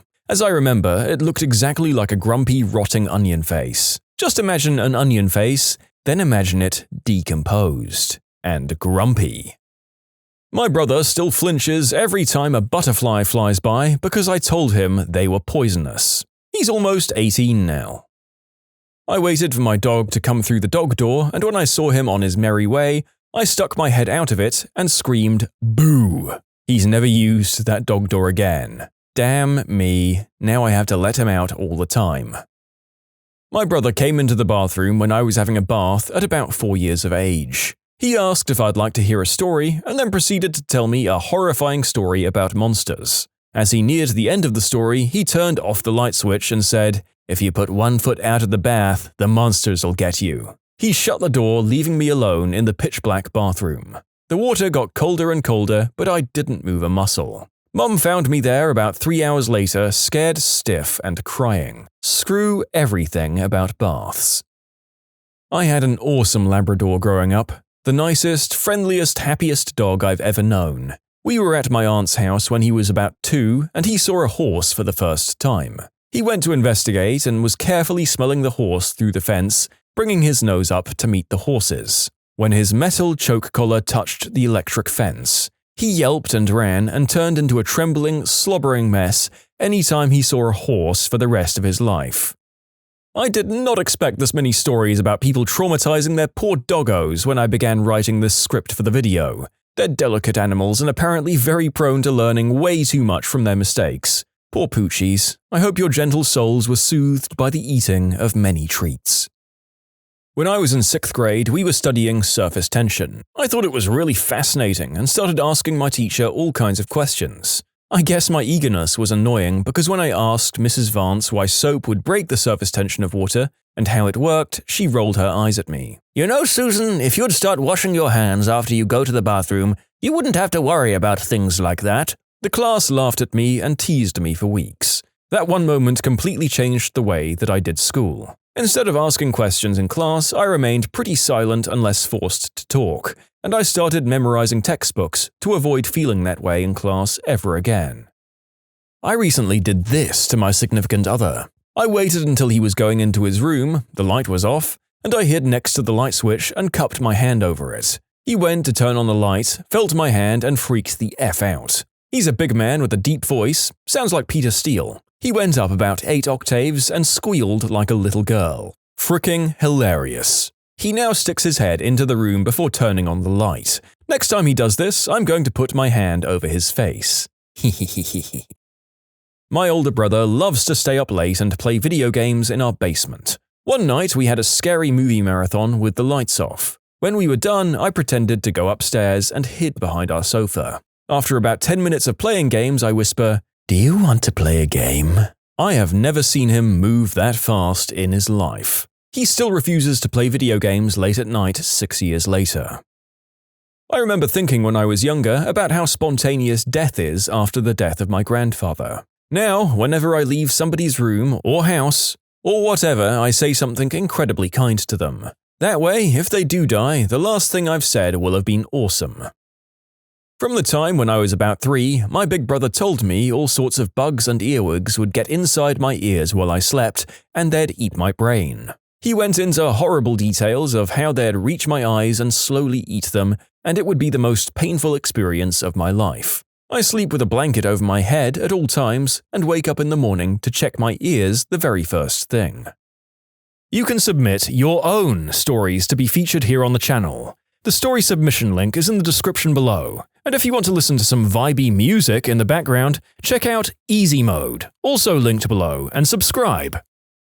One day when I was about 7, my little brother being about 5, my mum took me, my brother, and my friend to a carpet and fabric store for some improvement project she was doing. Us kids wandered off and started exploring this maze of carpet walls, and in the middle of our exploring, my friend and I shot each other a look that it was time to mess with the young one.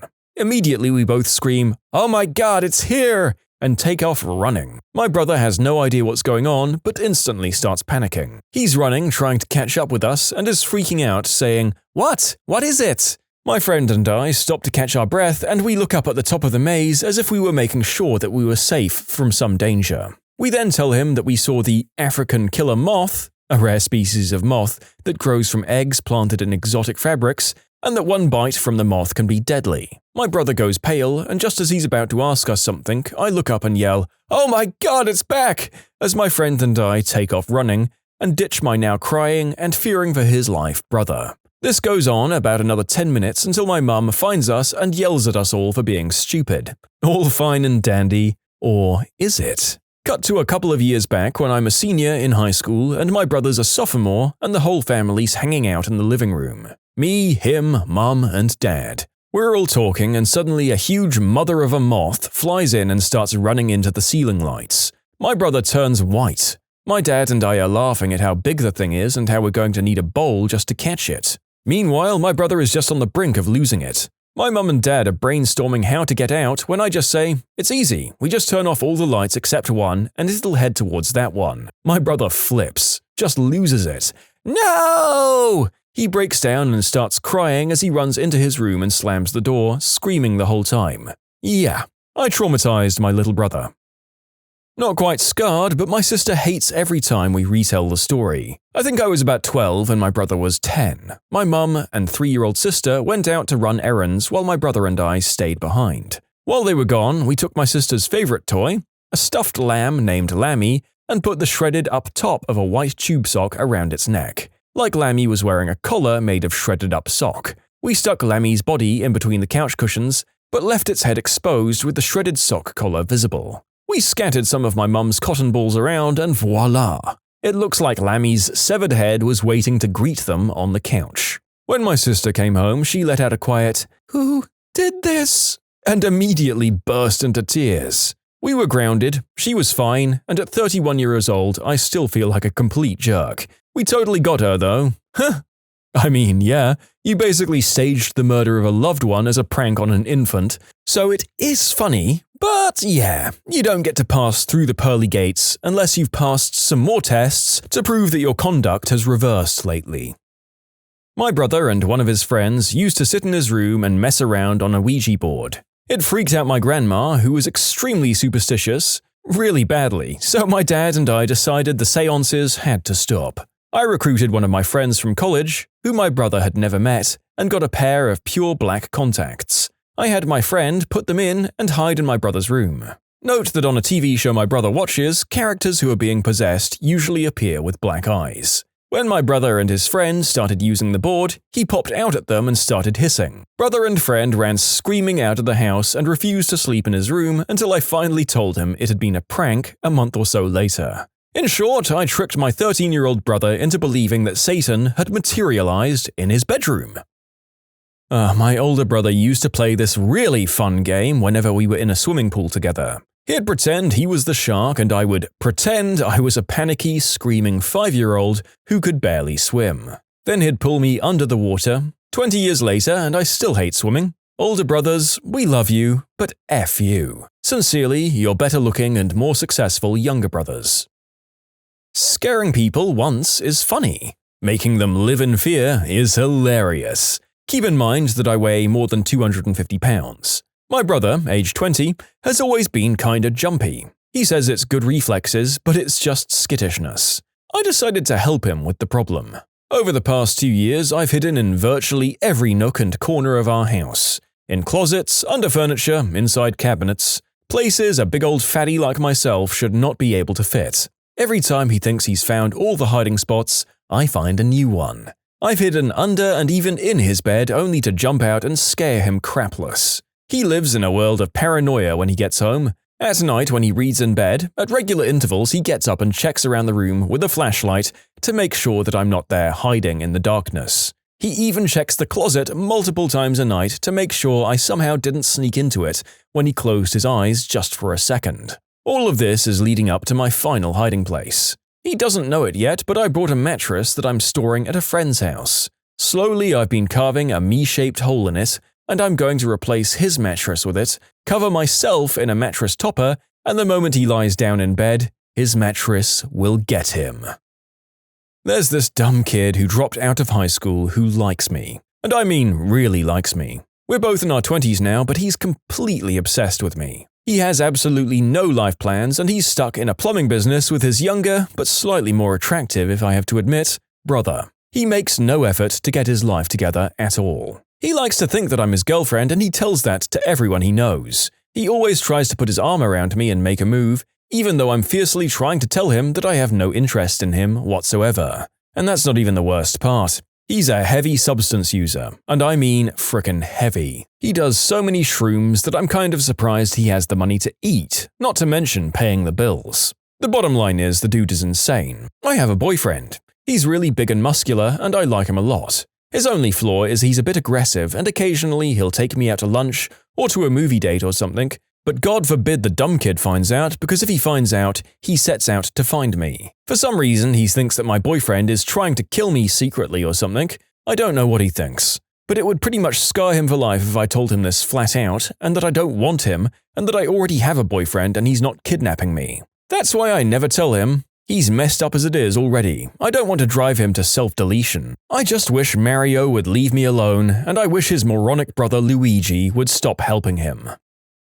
When I was little, I had a blue bear, whose name was creatively Blue Bear. Well, Blue Bear did nothing to anyone, ever, primarily because he's an inanimate object. Parents were away, and of course my brothers torment me. It was winter and they told me he was cold, so they set him on fire. But then he was too hot, so they buried him in snow. Then he got too cold, so they cut his head off. Yeah, I don't get that logic either. He's fine though, my mum fixed him up and he's still sleeping with me at the ripe age of 25. Brothers are horrible creatures. I was an unplanned C-section. That counts as scarring someone for life, right?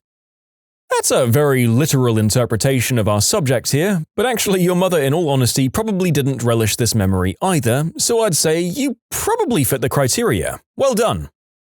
My brother is horrified of walking past beds, because when he was 5, he was going to get some clothes from our mum's room. I heard him coming up the stairs, so I ran into my mum's room and hid under her bed. He came in and walked past the bed, and I grabbed his ankles and pulled him under the bed. He was horrified. Now he always checks under beds before walking near them, and he hops into bed because he's afraid he might get pulled under. I'm a horrible older sister. My brother had this issue in the bathroom where he has to open the shower curtain every time he goes to take care of business. So one time, I put his giant stuffed tiger in there and waited about 2 hours. I suddenly heard the single girliest scream I've ever heard come out of another male's mouth, and he was running down the hallway. Many laughs were had and jimmies were rustled. I was on Lucy in the Sky with Diamonds about 8 years ago, and my buddy's girlfriend kept asking if she could get my other hit over and over again, and I finally asked, have you ever tripped before? She didn't. Anywho, she eventually got it, and everything was fine when we were listening to music in her room with my friend until she stopped talking and kept shaking her hair. She thought she was mildly bugging out, but it got worse. She started shrieking and shaking her hair more violently, and my friend didn't know what to do about his scared crapless tripping girlfriend, and neither did I. My trip was wearing off, my reality set in while witnessing someone else's reality fade out of orbit. Screaming, louder and louder, her mum enters the scene, and I'm literally backing up to the window to make an observation to see if I could jump 3 stories. She's still mute, besides screaming, and her mum is terrified, and so am I. My friend tells me that he thinks someone put something in her beer at the party that we didn't go to. She asks us to leave, and we did. She was fine, and slept it off. She told us that she thought spiders were all over her head, and an unexplained force kept her from talking. She thinks it was a bad ghost. Her and my friend broke up several years later, and during that time she kept checking her hair for spiders, and how she was scared of total darkness, 'cause that's when the demons come out. I've not seen her in several years, but I think she's still messed up because I dosed her up and gave her a trippy critter nightmare from hell. In short, I gave a girl some pretty strong substances and she thought spiders and demons were consuming her, and now she checks her hair every day a lot and is scared of the dark. What random act of kindness immediately came back to bite you in the butt? A few minutes ago in the McDonald's drive-thru, I offered to pay for the meal of the car behind me. The girl at the window looked puzzled and then handed me a receipt to sign, because their order was so large. What random act of kindness have you instantly regretted? I just finished an 8.5-hour shift pushing shopping carts at a higher-end grocery store. Someone asked me to help them back their car out, and I figured, why not? I helped this elderly lady back out of her spot very slowly to the point where it took about 2 minutes. As she pulled away, she told me, "Who'd have thought a Jew could be so useful?" But justice prevailed. Using my superpower of memorizing license plates, I memorized hers, and every time I saw her car, there would be a crap ton of carts surrounding it. She hit them a couple of times as she was backing out and dinged her door on them after I strategically placed them just far enough from the car. Suck it, witch. When I was about 9 years old, in the 90s, my best friend and I were very into collecting Marvel action figures. We must have owned at least 60% of all the marketed characters. Whenever we had free time, we'd ride our bikes to Kmart and look at what they had. I didn't ever have an allowance, but any money I did get usually went to feed my collection. One week, my distant cousin came out to visit us. My friend and I tried to be cool and show him a good time, but something about him seems a little off. We ignore it and include him in our regular thing. We happen to be in Kmart one day and we see a Super Skrull. I'd never seen one before and I wanted it. My cousin wanted it too. They only had one in the store. We hid it behind some other action figures so it wouldn't be bought, and I went home to get my money. While I was at home, and since my mum had my money and would always ask what it was for, I told her it was to get a Super Skrull, and my cousin mentioned that he wanted it too. So my mum told me I should buy it for my cousin. The thought horrified me. I did it anyway, and he never let me play with it, and I never saw another one at my store again. He moved to California after that, and I never saw him again,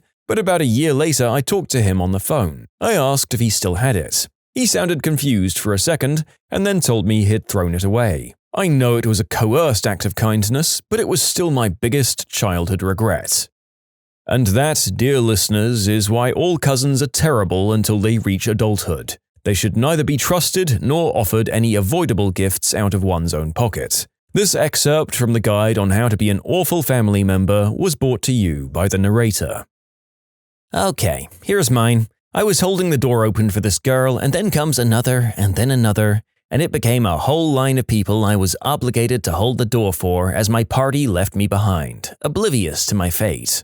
That's why you hold the door open while standing in the doorway. The person following has to hold it open for themselves, and you move on. What happens next is not your concern. Once, I did the reach back and hold the door with one hand for the next guy to grab it and move. The next guy walked right through without looking at me, followed by his wife and 5 or 6 kids, who mostly just stared down at a phone or a handheld game console. All of them walked through without so much as acknowledging my existence. So I let the door go early and knocked the last kid on the butt.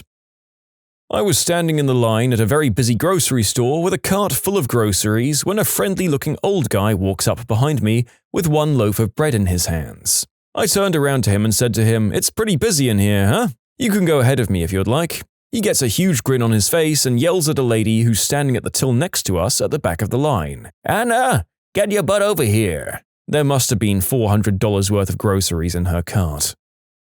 There was a long line of people waiting to get their orders at Chipotle. One person asked for an extra handful of steak in their burrito. We really aren't supposed to add too much, so we kind of ration it throughout the day, but apparently everyone heard this guy's order and surprise, everyone requested extra meat. The manager was in that day and gave me a disapproving look, while I looked back at him giving a desperate shrug. I also ripped up a couple of burrito shells by accident because there were so many more extra ingredients. This enraged the impatient line. Yeah, not such a good day for yours truly.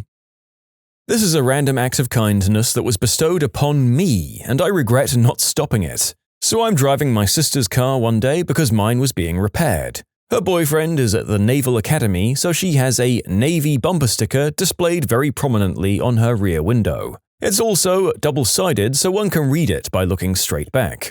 I have no idea why this exists, but I noticed it later. I drive through a Chick-fil-A because I'm hungry and it's delicious, and I realize right after I order and pull ahead in the drive-thru that I don't have my gosh darn wallet. This is a huge thing because I've never ordered something in a drive-thru and not been able to pay for it. Nor have I ever not had my wallet when called upon to pay for something that I ordered. So I'm looking frantically around under her seat, near her console, among other things. It's not a very familiar car and it has a black interior, unlike my car which has a grey interior. My wallet is black. I finally get to the window and, still walletless, I say, "I'm sorry, this is so embarrassing, but I think I lost my wallet." She leans out a bit and looks at the car, which is a mid-size SUV. The bumper sticker is very prominent, from just about any angle, assuming that by some miracle they haven't already seen it. This place isn't in a great area, and there were cameras all over. Then she says, "1 second," and withdraws, closing the window. I twiddle my thumbs and she leans out a few seconds and says, "It's all right, sir. It's on Chick-fil-A tonight." I respond, "Wow, thank you so much." She replies, very serious-faced, "No, sir. We should be thanking you." This is really puzzling, but I'm still in "crap, I'm driving without a license" mode, and stop the car to look further. I didn't find it, whatever. I go home and the wallet is under the passenger seat. I guess I'd made a hard stop and was wearing gym shorts and it had slid out. And then I realized that I had an extra chicken sandwich. This is an amazing day. Only then did I realize that it was because I was mistaken for a serviceman and given free and extra food. I just didn't realize this at the time because, hey, free food, and hey, no freaking license or money. In short, someone gave me free food because they thought I was in the Navy. Turns out, I'm not. Ugh, this question just brought back a terrible memory. My mum called me from work one day because a deaf lady got a flat tire and didn't have AAA. My mum knew she had no money because her card got declined often, so she asked me to put her spare tire on. I went over and it was a minivan with the spare strapped to the underside of the car. The bolts were all seized. I had to get WD-40 from the store to get them loose. I told her that I was likely going to break the bracket under her car. She seemed okay with it. Since it was rusted out, it did indeed break. I had a hard time with everything because the car was in such disrepair. But I did get the spare on for her. She never thanked me and drove off. I did notice at this time that she had a healthy son in the seat of the car playing a handheld video game. He was about 15 and could have helped. End of story, right? Wrong. She comes to my mum's work telling her that I caused thousands of dollars in damage to her car and she wanted me to pay half. My mum told her to get lost. She said that she would get lost in exchange for filling up her tank with gas. My mum called me and I went over. And this is where things get crazy. I refuse, so she says okay, and things are going to get terrible for me. She calls over 2 of her friends. I guess to intimidate me? They both were the size of Uncle Kip from Napoleon Dynamite. Anyway, they weren't going to do anything, but she breaks down and cries. She's going to lose her son, she says. She just needs money to eat. I told her I don't believe her and to leave. So she slaps me in the face. How can she slap? Anyway, the police are called and they tell her to leave. She backs her van into my car, causing a $700 repair bill. The police saw it and said there was no point in going after her, she has no money. So I paid out of pocket because I didn't want a claim that was $200 over my deductible on my history. I saw her once again after that at the bank. She tried to apologize and I told her she owed me $700. She promptly walked out. I regret helping her so much. My goodness, is anyone else just being made wary of literally all other human beings? I'm still going to extend some pity to this lady. You have to be pretty desperate to fake willingness to have a lawsuit to get some petrol. I picked up a 61-year-old woman in my car after I saw her carrying groceries down the side of the road in this heat wave. I should have known that it was bad news because it was 103 degrees and she was carrying milk. So I take her down the street and we chat a bit. I get there, she gets out and walks to the door. No one knows who she is. She lived here 25 years ago and now I had to call the cops and deal with the whole situation of finding this woman's family. Turns out she had dementia and thought that she still lived where I drove her. She actually lives closer to the place where I picked her up.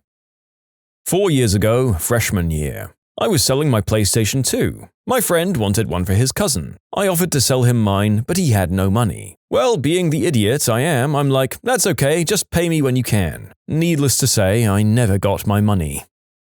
I was in a busy clothes shop a few months back when a woman with her baby in a pram were coming towards me down a narrow aisle. Her baby dropped or threw one of its toys out of the front of its pram, so instead of the mother having to push around to the front of the pram to retrieve it, I picked it up and gave it back to her baby. She then proceeded to give me a look of total disgust and say, "Oh, thanks," and then shoved past me to leave the store. Agreed to help one of my best buds, a guy who I'd been good friends with since we were in elementary school, with our classwork. We were the same major at a local college. 2 days later, he rushes for a frat and starts pretending like he doesn't know me except for when we have class together. We didn't speak for a solid 2 years after that semester was over. You can submit your own stories to be featured here on the channel. The story submission link is in the description below. And if you want to listen to some vibey music in the background, check out easymode, also linked below, and subscribe. Every time I decide to tidy up the living room while my mum is out so she isn't stressed all the time. The instant she gets home, "You forgot to put away the cereal this morning. I had to put it away for you." "Yeah, thanks, I just cleaned the whole living room for you, by the way, in case you had friends coming or something." "Why would I invite people over if the house is a mess?" "You're right, how silly of me to assume you had any friends." Every darn time. Helped a lady out to her car with her groceries once. As I was helping her put them in her car, the lady in the vehicle next to hers didn't see me and slammed the hatch of her van down onto the back of my head. She opened her door sometime between trips to the cart to put the groceries away, I guess. I don't remember much, just mumbling that I was sorry and had to go and leaving the lady I was helping as I went back into the store to wait for my husband to pick me up because I wasn't fit to drive. Turns out I had a concussion and I had to go to the ER and all sorts of other good stuff. Later, I guess the rest of the story was that the lady just threw her Thanksgiving turkey into the back of her van and left as fast as she could when she had realized what she had done. Apparently she didn't even ask if I was okay, just gave a look of horror and left as fast as she could. Happy Thanksgiving, you crock of number 2. I hope you rot in heck. Around 6 years ago when Pokemon hit India, we would get these Jenga cards in a particular brand of chips called Uncle Chips, and it was extremely rare to find a Pikachu card. So this one day I decided to buy 2 and I gave one to my elder D-bag brother as his bag didn't have a Jenga card. That jerk got the Pikachu, and he didn't even give it to me. I hate you, Angelo. One year on the 4th of July, my parents were hosting a big barbecue at our house for family and friends. And we were having a ton of people over. My mum was talking about having so much to do to get ready for it and having so much food to make, and she seemed really stressed out over it since we rarely have that many people over. I felt really bad for her since she seemed overwhelmed, and I offered to help out in some way, but she said no, it was fine. One of the things she talked about having to do was make a ton of cupcakes the morning of the barbecue. So at midnight on the 4th, after my parents were asleep, I made a crap ton of cupcakes. I baked multiple batches, waited for them to cool, put icing on every one of those mother effers, and decorated them with 4th of July related things. It took me hours and I finally managed to finish right before my mum woke up.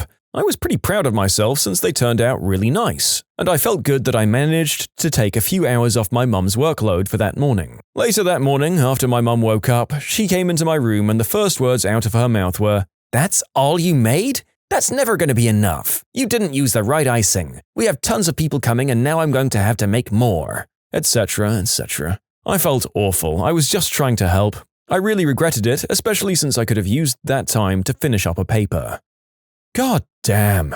That's insensitive and mean. Your guests can be damn thankful for anything they get, and I'm sure they would have been fine with the cupcakes. This is the moment where a good parent swallows their pride and says thank you, even if they don't think that it's enough. Maybe make another small extra batch if you aren't sure, but don't shoot your super nice kid down that way. I went to help my buddy get out of a pool when he reached his hand out for help. Then he braced against the wall and pulled me in. Jerk. Huh? That's when you put Benadryl into his alcoholic drink later in the night, and when he's bordering on unconscious, you throw him into the pool. Oh, what? Do you need my help? No, now you drown. As a child, I used to collect keys. I had a shoebox full of random keys, all of which I loved dearly. My older sister's friend was over one time, and while secretly going through her makeup, I broke her powder. Crushed and embarrassed and trying to figure out how I could repay her, I gave her all of my keys. Every single one of them. As an adult, I realize now that she probably didn't give a crap about my keys. And to this day, I still wish I had them. My boyfriend lived with his sister and they did their whole cleaning war thing. The whole, I'm not going to put this up until he or she cleans this up bullcrap. I tried to help by doing the chores for them sometimes because the place was disgusting. I was doing the dishes one day and asked where their garbage disposal was. My boyfriend kind of showed me, then went back to playing video games or whatever he was doing. Turns out there was no garbage disposal and I clogged their drain. His sister wasn't happy.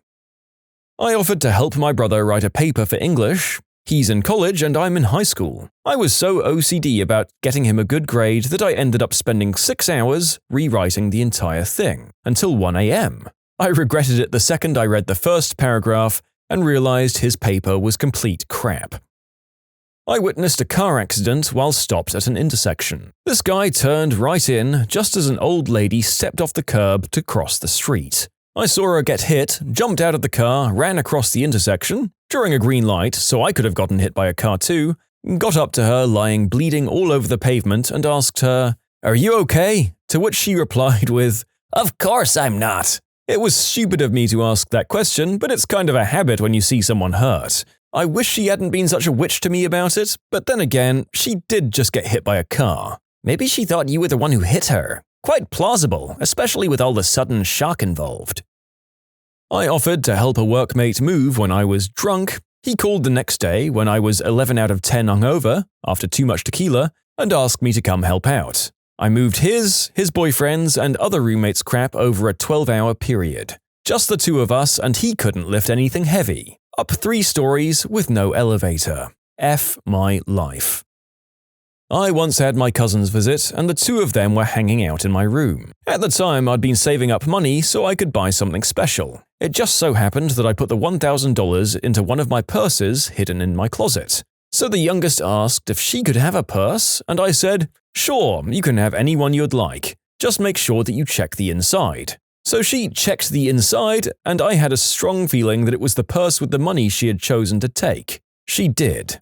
I asked her if I, myself, should check it, yet she insisted that it was indeed empty. As soon as they left, I regretted taking her word and couldn't help but check every single purse. She had it for sure. A week later, I confronted them and they admitted it and told me they gave it to their mother, and their mother thought it was fake, so she, quote, threw it away. I'm not entirely sure what happened to the money. I stopped to help a car that had overheated. They stopped about a half-mile from a gas station, and I decided instead of making him walk, I'd go to the next exit and get him water. The next exit was 14 miles away. I would have felt too guilty about leaving him there waiting, so I did it anyway. I had to drive 28 miles out of the way when I had an hour drive ahead of me late at night with an early morning start at work. I should have let him walk. I used to be a night auditor at a hotel. There was only one other night auditor there, and she was a middle-aged woman who also waitressed at 2 other jobs. As a result, she was extremely overworked and would ask me to cover 1 or 2 shifts a week. Every shift we worked was from 11 until 7. One day she called me at 5 p.m. asking me if I could cover for her. I said yes, even though I hadn't slept yet. I grabbed a few meager hours of sleep and headed in. About an hour into the shift, I started falling asleep and regretted the crap out of my decision. I regretted it more when I realized I was scheduled to volunteer the following morning. At the airport the other day, I saw an elderly lady struggling to take her bag off the bus that moves from the plane to the terminal. So I approached the lady and pick up her bag for her, only to not realize her bag wasn't closed properly, so when I picked it up, all of her clothes fell out. Thus ended my random act of kindness as I ran away. I gave away my copy of Mega Man Legends 2 to an impoverished 6-year-old I rode the school bus with. I'd also given him a PlayStation and a bunch of other games, but did I really have to give him a rare game I'd get nostalgic about later? I had the inverse of this question happen a couple of days ago. I was at the airport waiting to be picked up after my flight was cancelled. It got pushed to the next day. So I'm killing time on Reddit, of course, when a young, slightly chubby Hispanic woman sitting nearby begins sobbing. I figure she's just really stressed or got some bad news, and I stay comfortably within my bubble. But she keeps sobbing and sobbing. People are glancing back and becoming uncomfortable. It occurs to me that maybe I should be the one person that gives a crap and ask how she's doing, but then it occurs to me that I could be opening up a can of crazy. At this point, she's getting loud and starting to cause a scene. Before I can decide whether to talk to her, an airline attendant appears and asks her what's wrong. I can't hear the conversation, but this woman is not being reasonable and by now is bawling very loudly. Eventually, TSA comes over, then the police, and then finally a paramedic who seems to determine she's hysterical. I decide I'm a little too close for comfort and step out for a smoke. Just in time to see an ambulance pull up and carry off the woman, strapped down to a stretcher, crying so loudly I can hear it 60 feet away over traffic. I'm glad that I listened to my inner heartless jerk. In short, didn't comfort a crying stranger, and that was a very good call.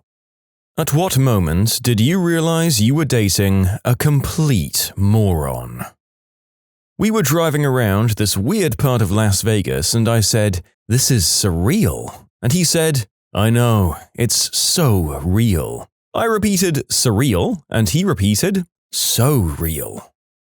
We were watching Django, and during the winter training montage, there is a moment where the camera pans over a herd of reindeer. At that moment, my ex said something about how she thought it was weird that they would include reindeer in the movie because it kind of breaks the immersion. I was confused and asked what she meant by that. She went on to explain to me how reindeer weren't real animals and just make-believe characters in a fairy tale, like Rudolph and the rest of Santa's reindeer.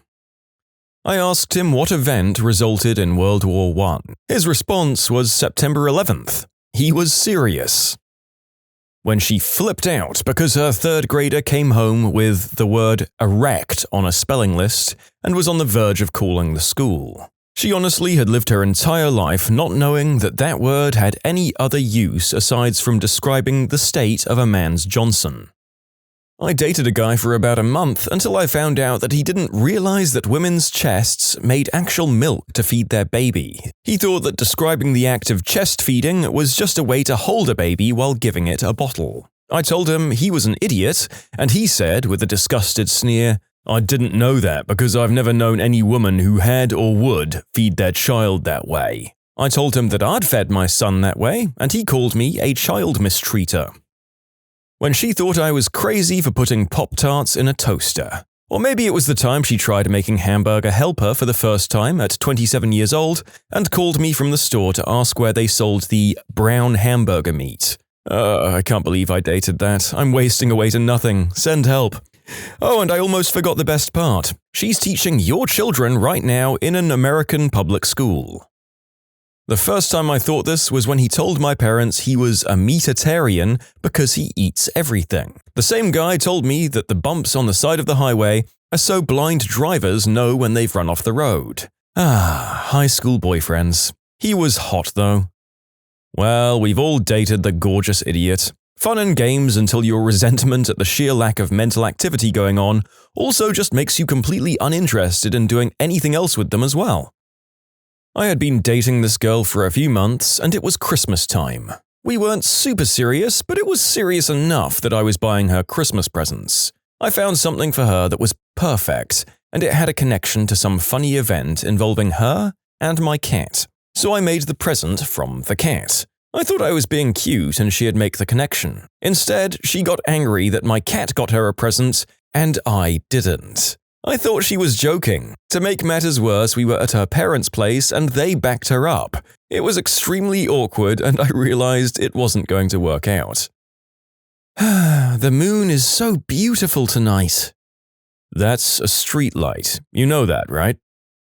When I was helping her with geography homework and she couldn't point out our own country on the map. When she pointed up at a bluish star and sincerely asked, "Is that Earth?"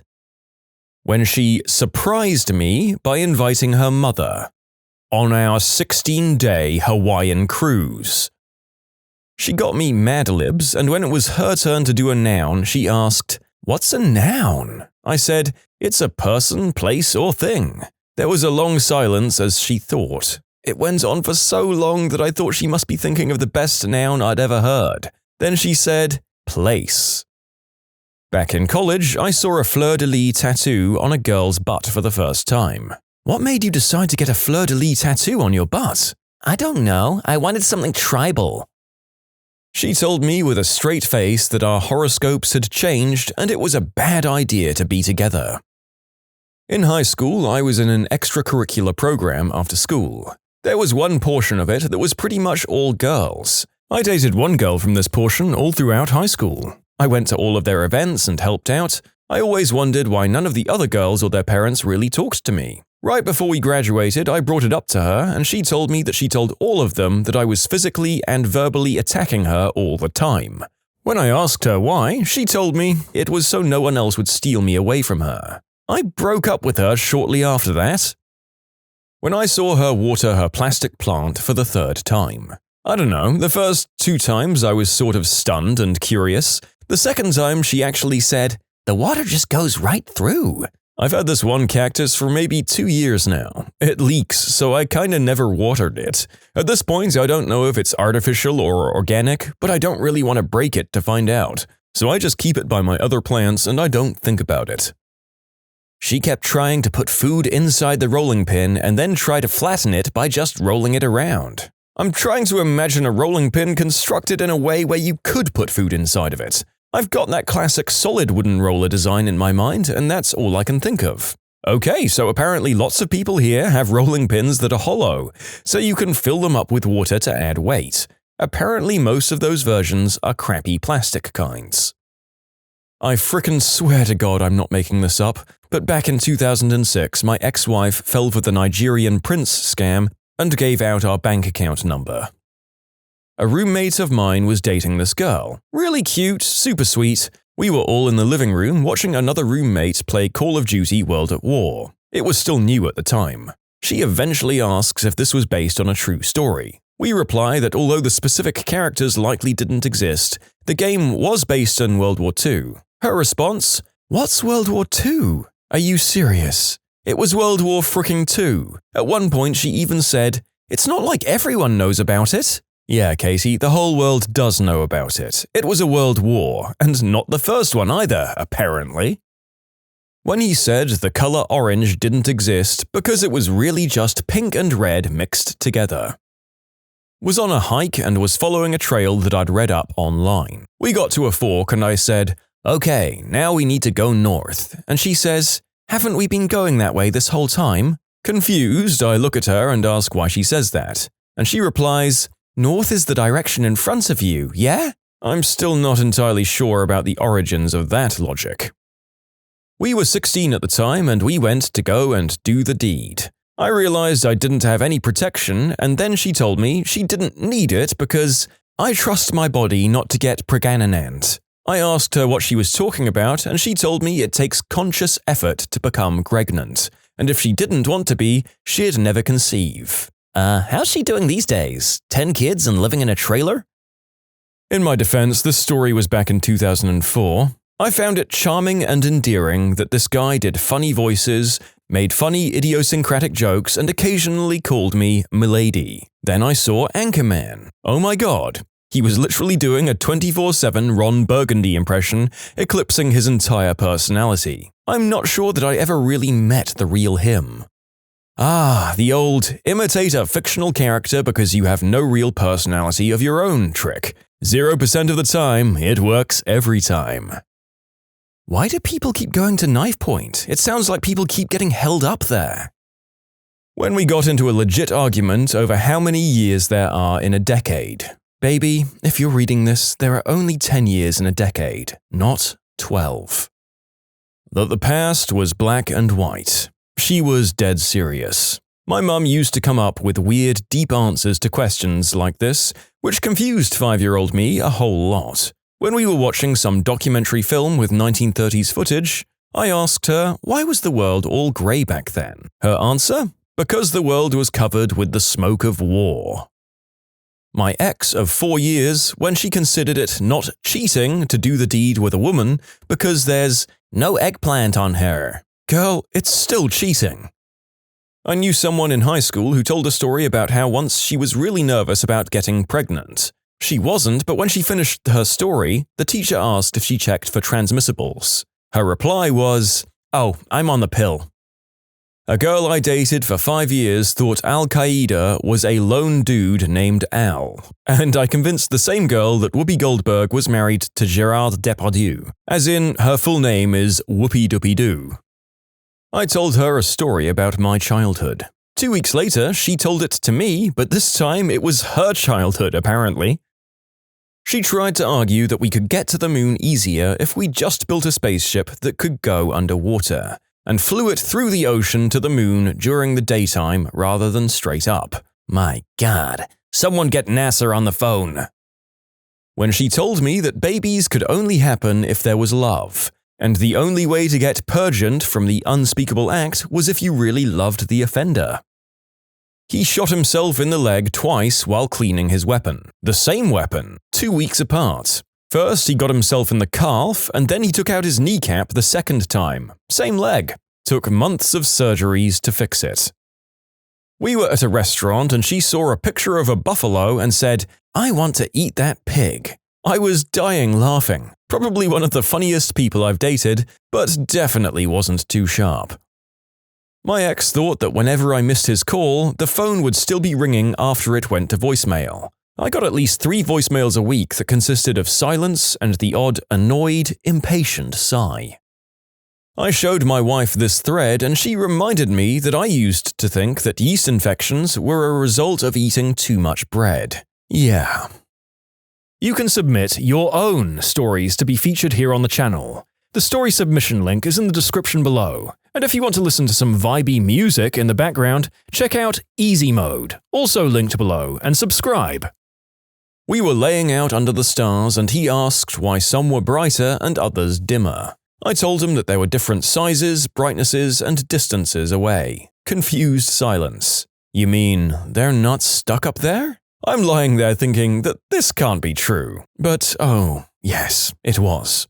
Upon further questioning, I found that he believed the night sky was a big dark blanket-like thing with stars stuck on it. The fact that our sun was a star also blew his mind, and just like our sun, other stars could have planets? Well, that was too much. I was crushed. I almost broke up with him there and then. But he was very earnest and wanted me to teach him, so I tried. 2 years and a whole lot of stupid later, we broke up. Okay, to expand. He worked with kids with special needs and did a really good job at that. He was well-meaning, pretty generally. He wanted to become the world's leading expert in autism. Fine, good for you. So I brought him along to my university library where he spent a day copying a textbook on autism line by line. I asked him how it was going and he said, great. Then he and I had a conversation where I told him that to be a world expert on it, it would take more than reading and copying books. It would involve research or being really involved in the field and gaining a formal education in it. After that one day in the library, he never went back. I didn't say he couldn't, he just lost interest. He did that a lot. He'd get super stoked on one subject, and the next day it would just be over. Forgotten. This happened with poker after he watched the movie Rounders. He lived with a bunch of guys. They all didn't like him, but he was completely oblivious to that fact. They asked me a lot why I was with him. Anyway, he set up a poker night immediately and then lost all of his money to him. He was already super poor, so he lost about $100, and I forbade him from getting loans to gamble more. Again, the next day, it was gone from his head. Same thing with free mountain climbing after we watched the Mission Impossible movie, where Tom Cruise scaled a rock face with no ropes. I told him he should try free skydiving instead. I was getting pretty sick of his crap by this point. He laughed and it was gone from his mind again. His big dream, and one that actually lasted the longest, was that he wanted to be a mortgage broker. His dad was one and was really successful. He just couldn't do the math though. He had to take a course and I tried to teach him the formulas, but he just couldn't do it. We were running through problems and then he turned to me with an exasperated look on his face. Why do the numbers keep changing? As in, why would the numbers change in a certain formula from one problem to another? This almost tied for the most stupid experience, the big blanket in the sky, but not knowing about space and the sun and general knowledge of how the Earth is situated in terms of our solar system just seemed a little more profoundly deficient to me. For all those asking, he did not have a sweet hog. He was not especially attractive. He was sweet and well-meaning sometimes, when he wanted to be, but he got more and more nasty and insecure as time went on. He controlled my every move by the end, and as I had low self-confidence, I felt like it was my fault, and that by being better, he would eventually treat me better. It did not work out that way. Things were going towards physical bullying, and I left. He stalked me a little bit afterwards. Through a natural move due to school, I took the opportunity to lay low, and he left me alone, thankfully. It ended 15 years ago, and since then I've married and am very happy with his polar opposite, an extremely intelligent man with a sweet hog. Well, I'm glad that you got away from dummy and eventually met your well-endowed smarty pants man, author. I don't know how you take steps to fix the mental issues with your ex better than you were already trying to do. Was there any hope for him? Ah, well. She thought Scotland was its own island, as in separated by water. We live 30 minutes from the border of Scotland. Okay, to answer some of your questions, we live on the east coast of England, and some guy thought it was from someone outside of Europe. We've both lived in England our entire lives, which makes this even more shameful. When she tried to convince me that the Pacific Ocean was fresh water. He insisted that women cannot be doctors, only nurses, and vice versa. He said that the two are the exact same thing except one is male and one is female. He was in his early 20s. When she told me she had never been to France, I knew for a fact she went to Disneyland Paris every year. Paris isn't in France, she insisted. We live in the UK, not USA, or somewhere else. You can literally drive onto a train which takes you to France from our country. She told me her most common password was very secure because it was just a bunch of random numbers. The fact that those same numbers were also her social security number didn't seem to concern her. We were texting back and forth and she said she was obsessed with Bon Jovi. And she spelt obsessed like upset but with an S before the T. I realized it was a typo and asked why she was upset with Bon Jovi and she said, "No, I love him. I'm obsessed with him." Watching a wildlife documentary, and my girlfriend asked me if bears laid eggs. We both live in the UK, and just this morning she messaged me asking if Theresa May was the Prime Minister. This was one of her more sensible questions, but really, she should know this. He thought the Nation of Islam was a place. When I explained to him that this was not the case, he responded with, agree to disagree. Oh wow, Halloween is on Friday the 13th this year. No, it's not. Is that an albino duck? That's a dove. When I told her that not every country celebrates 4th of July, or Thanksgiving. Luckily, she left me for a smackhead named Brad and told everyone that I finish quickly in the bedroom. When she thought that flashing red lights on the road, as in traffic lights blinking red, meant that you were entering a different time zone instead of indicating a stop sign. The backstory is that this was in Northwest Virginia. We were in college. I was doing my student teaching and had told some of the kids that I would go to the fall play. But I'd broken my right ankle, so she drove us. She dropped this knowledge on me on the way to the play. I was dumbfounded. Mine must be pretty dumb. I asked her out and she said yes. She was out for a run one day, and when she came back, she said an animal charged at her. So she cut her run short. I asked her what it looked like and she said, like a cow, but brown. It was a cow. Oh, that's a chocolate milk cow. The black and white cows turn all black when they're out of milk and slowly get white patches as they fill back up. When he told me, quite seriously, about how people with enough willpower can survive by photosynthesis. He called lingerie linguine, as in the pasta. I asked him about the class he was taking at community college. Oh, it's gonna be okay, better than last year. I failed it twice. Oh wow, must be a hard class. What's it about? Learning strategies. He failed a class about how to learn. Twice!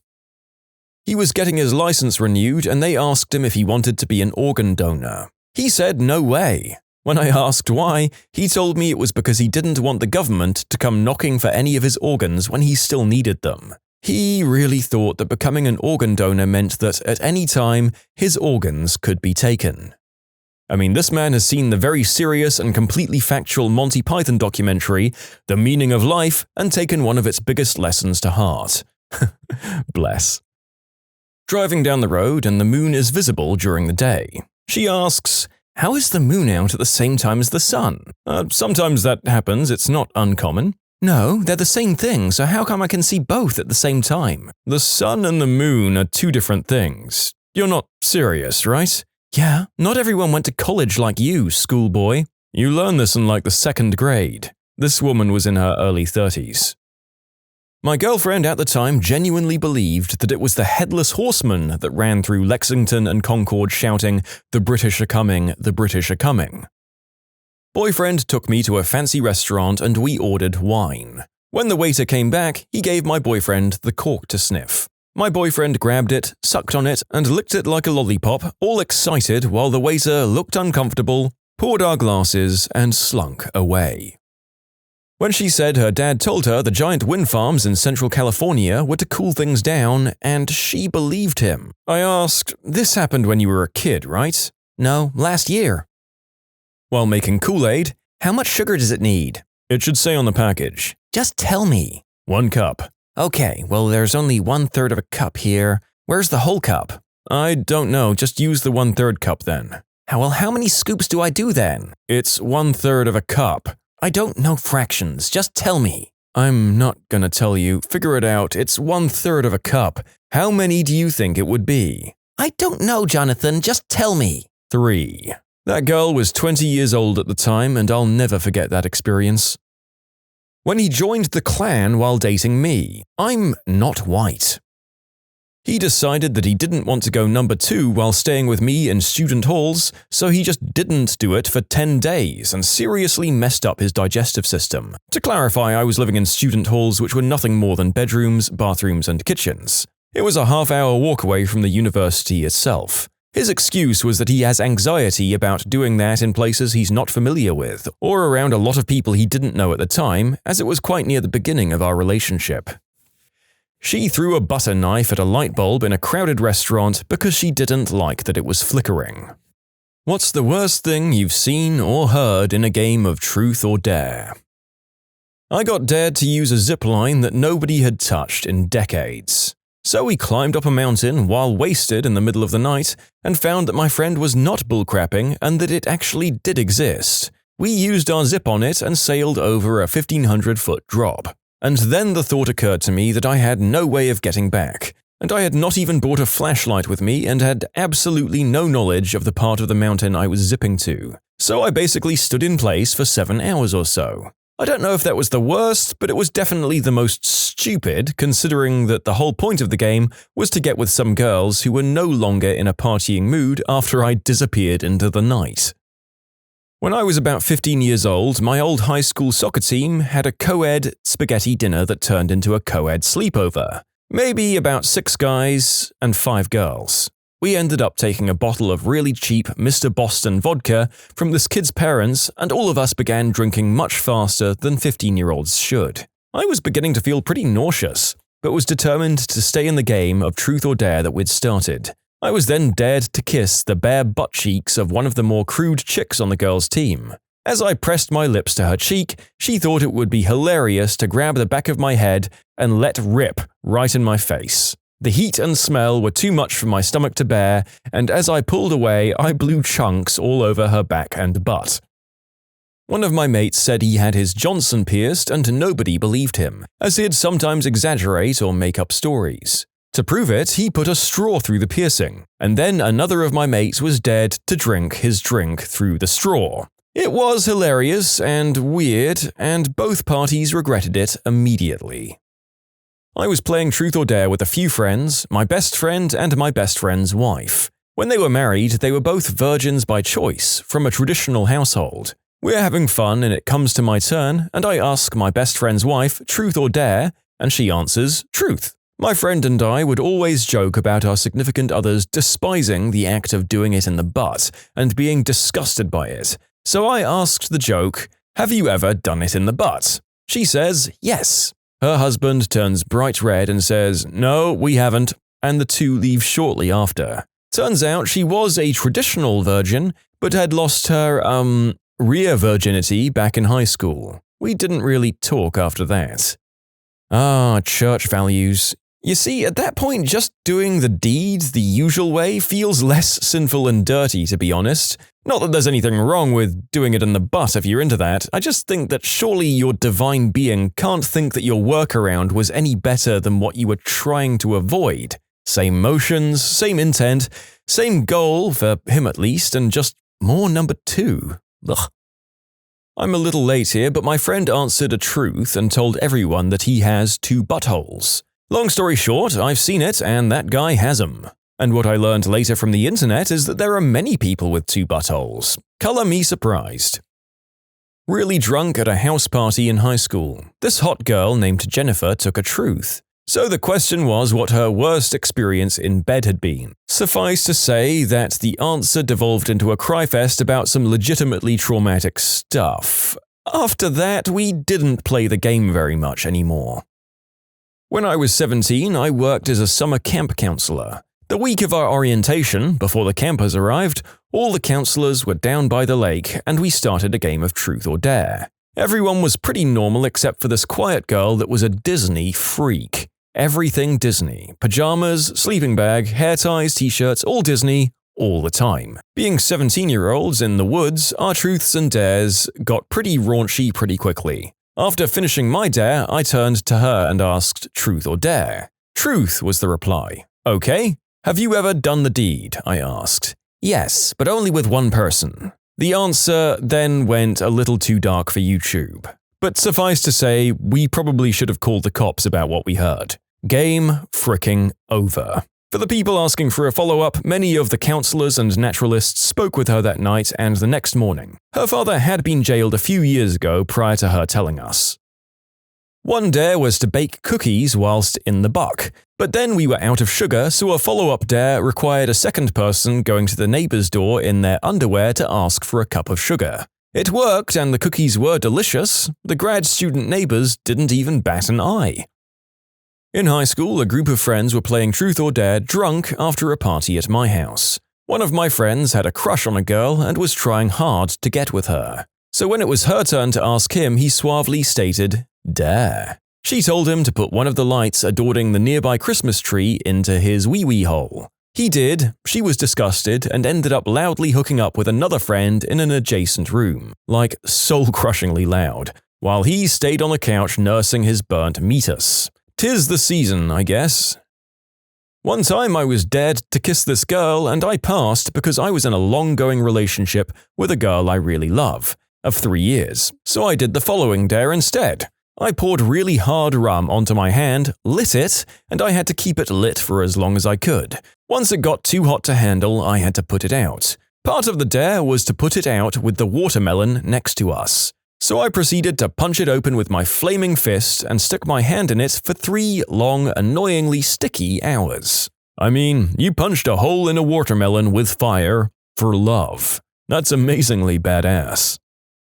I was at a Truth or Dare party in college. Everyone pays $5 to get in and gets the same allotment of Monopoly money. You bet people to do things and accept bets, and whoever has the most at the end of the night gets to keep the door money. Greatest party ever. I just dared girls to make out with me all night, until I ran out of money, so I had to accept a couple of dares.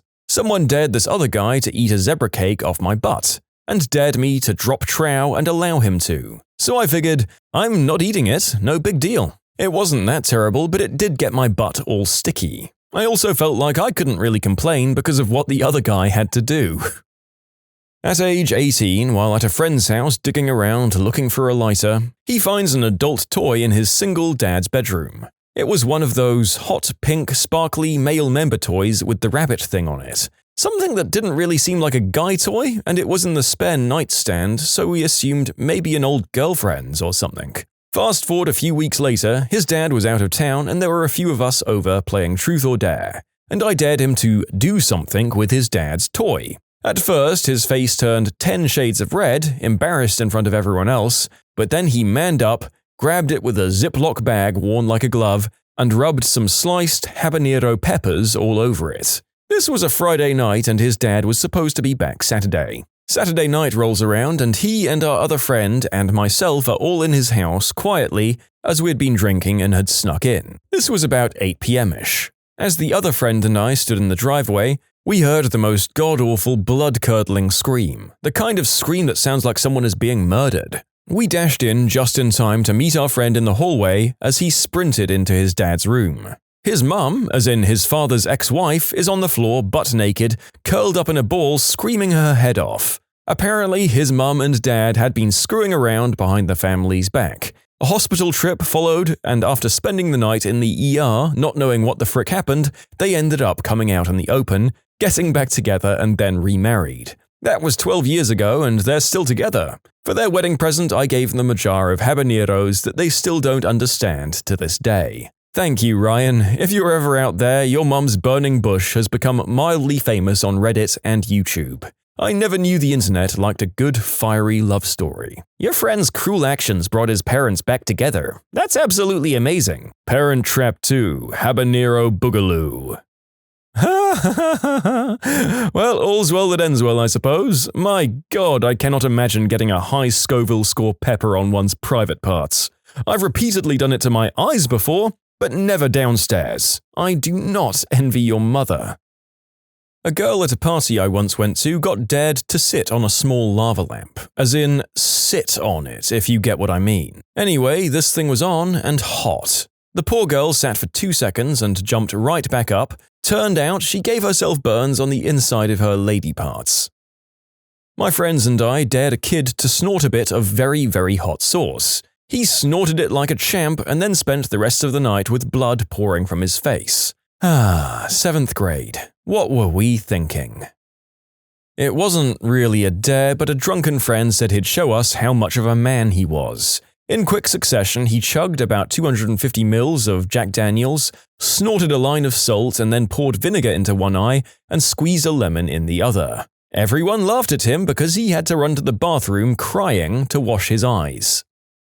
I saw a prolapsed butthole as proof for a truth that no one would believe. It was not a pretty flower.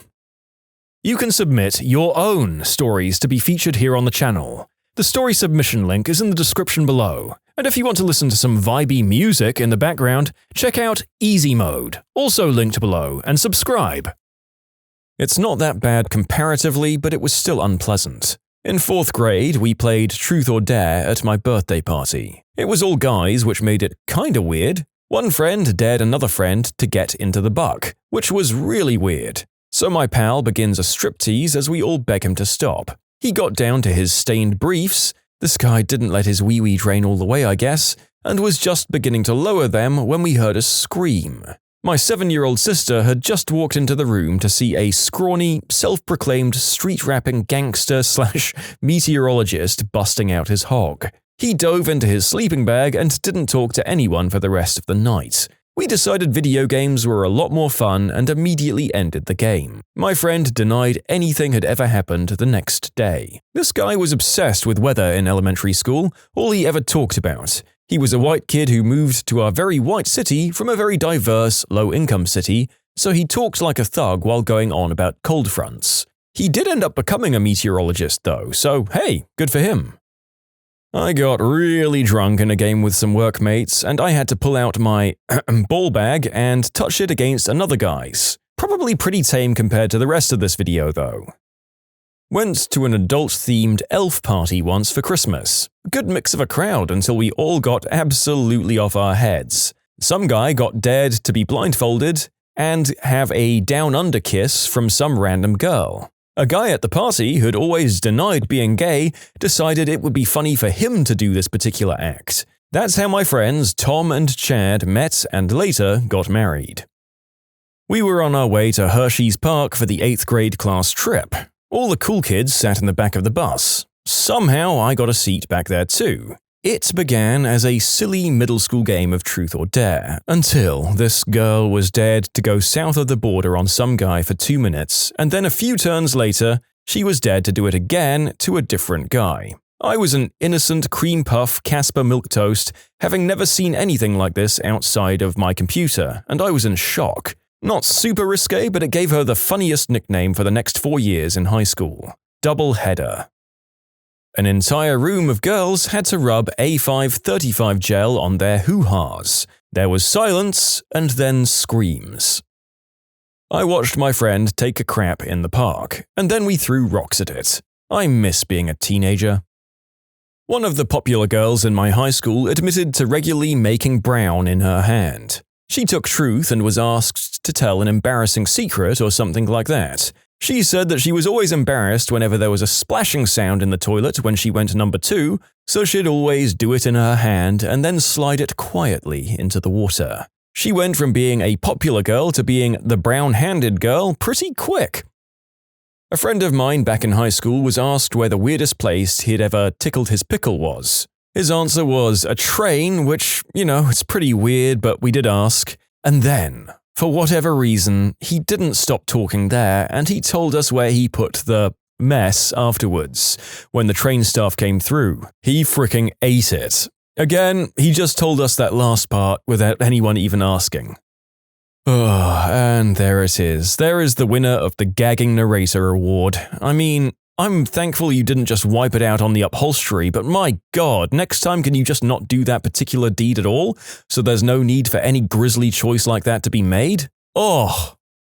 Okay, so this is a long story, but I promise the payoff is there. First college party. Commence after party truth or dare with about 8 people. 3 a.m. rolls around and we're down to 6 people, but things start getting a little raunchy. A kiss here, a flash there, take off an article of clothing, all in good fun. 3:30 rolls around and damn, I still remember the time. This really cute girl who I was crushing on since high school asked me and I answered truth, because by this time I was down to my boxers, and I didn't really feel like sitting with my eggplant out. Anyway, she asks me some stupid question, I forget what it was exactly, along the lines of what's the craziest place you've done the deed. I was a virgin at the time, so my answer naturally was a lie. However, it was a boring one. I said the living room at my parents' house. Everyone started booing me, saying that the answer wasn't worth a turn, and told the girl to go again. I got really embarrassed because not only was it a giant lie, but a giant lie that was apparently too prudish. For some reason, let's call it booze and green herb, I agreed to go again. Inside, I was having a panic attack and wanted to cry. Yes, men have feelings too. So to avoid a repeat of that question, I went with dare. Screw it, I thought. I'm decently hung, so I'd rather have it out than have people find out that I'd never put it in anything. I was 18. In my defense, losing your virginity was everything back then. So she dares me to go south of the border on her. This is literally every guy's dream, right? The girl you want more than anything but thought you couldn't have just asks you to give her a down-under kiss. So I obliged, whole fricking heartedly. And it went all downhill from there, folks. As soon as it sunk in what she'd asked for, things got real stiff down there. And I was wearing those peekaboo boxers, so guess who showed his face without me noticing? And guess whose face began drooling?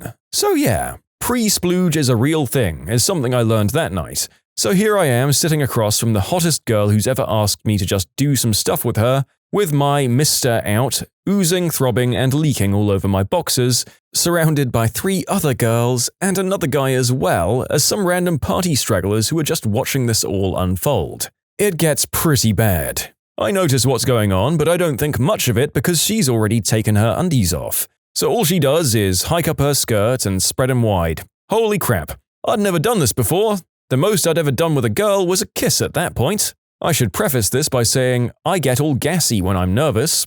Some of you may know where this is going, but I guarantee you fricking don't. So now she's lying like this on the floor and I need to make a move, so I do what any girl-loving guy would do in the most awkward way possible. I shifted down to all fours and crawled toward her like a frickin' tiger or something.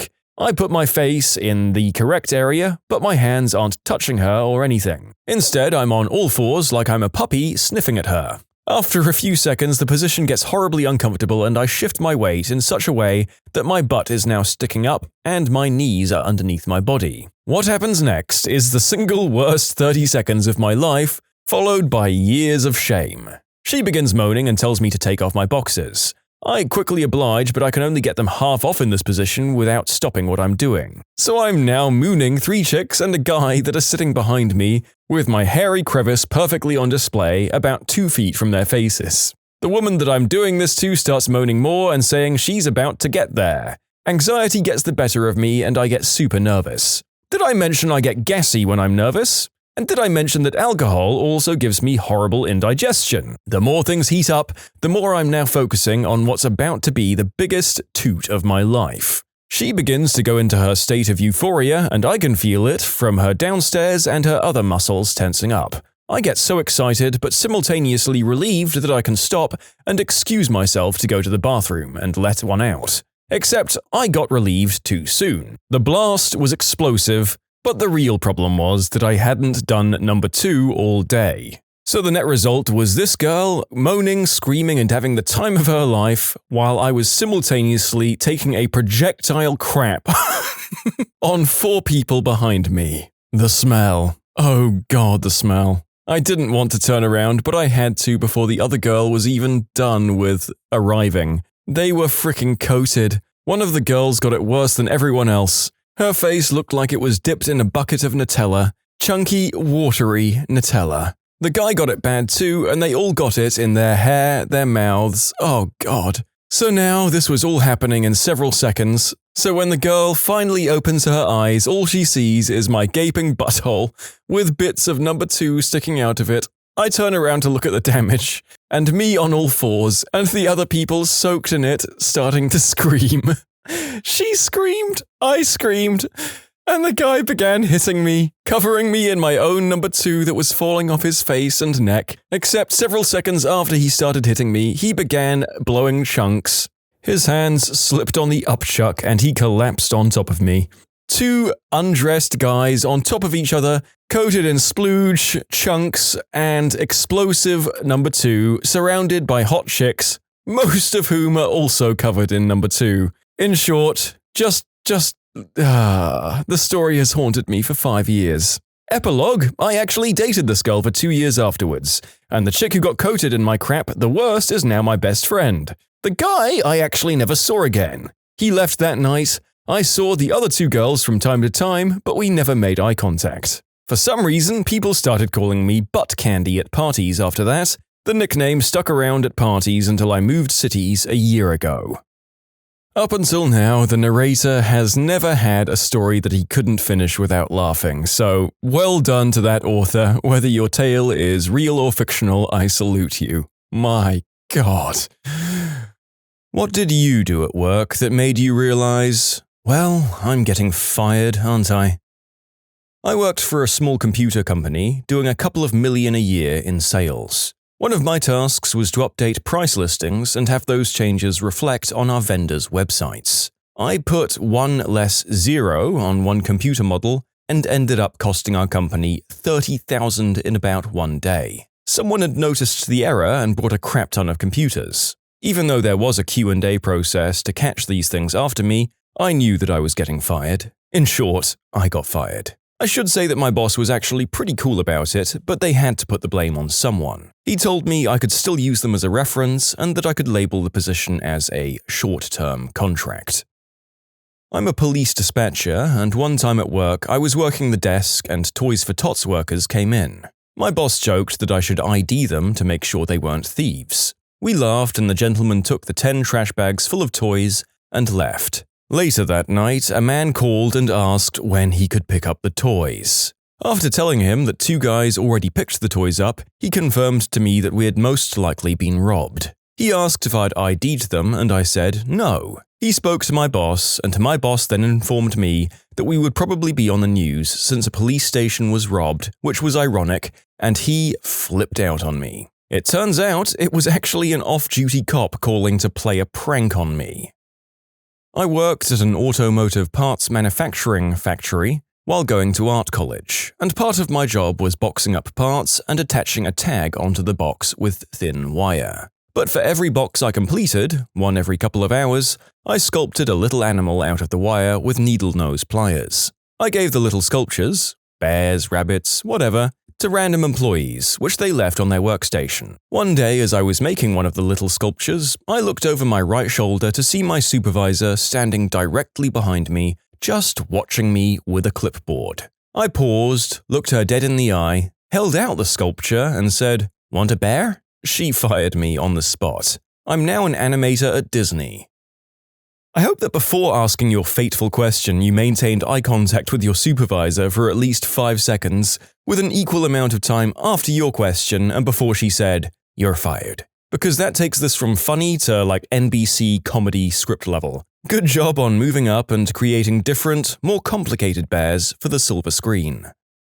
I was a legal secretary. My boss was excited about our new big money case with a new big money client. We'll call them Plaintiff Smith. Boss had 3 attorneys write a 6-page letter to our client outlining exactly how we're going to cream Defendant Jones. The letter included possible counterattacks and legal citations and basically our entire strategy. Meanwhile, I was poring over documents we had received regarding Defendant Jones. I was asked to mail the strategy letter to our client, Plaintiff Smith. No biggie, just put it in an envelope, right? I knew he lived out on Maple Drive, so I pulled his address from some papers on my desk and I mailed that sucker out. Next day, I'm poring over those Defendant Jones documents again, and my blood ran cold. No one had told me that Jones and Smith were next-door neighbors. The address I'd pulled was Jones's. I'd mailed our entire strategy to the opposing side. I immediately called their local post office and used my lunch break to drive there for the next 2 days.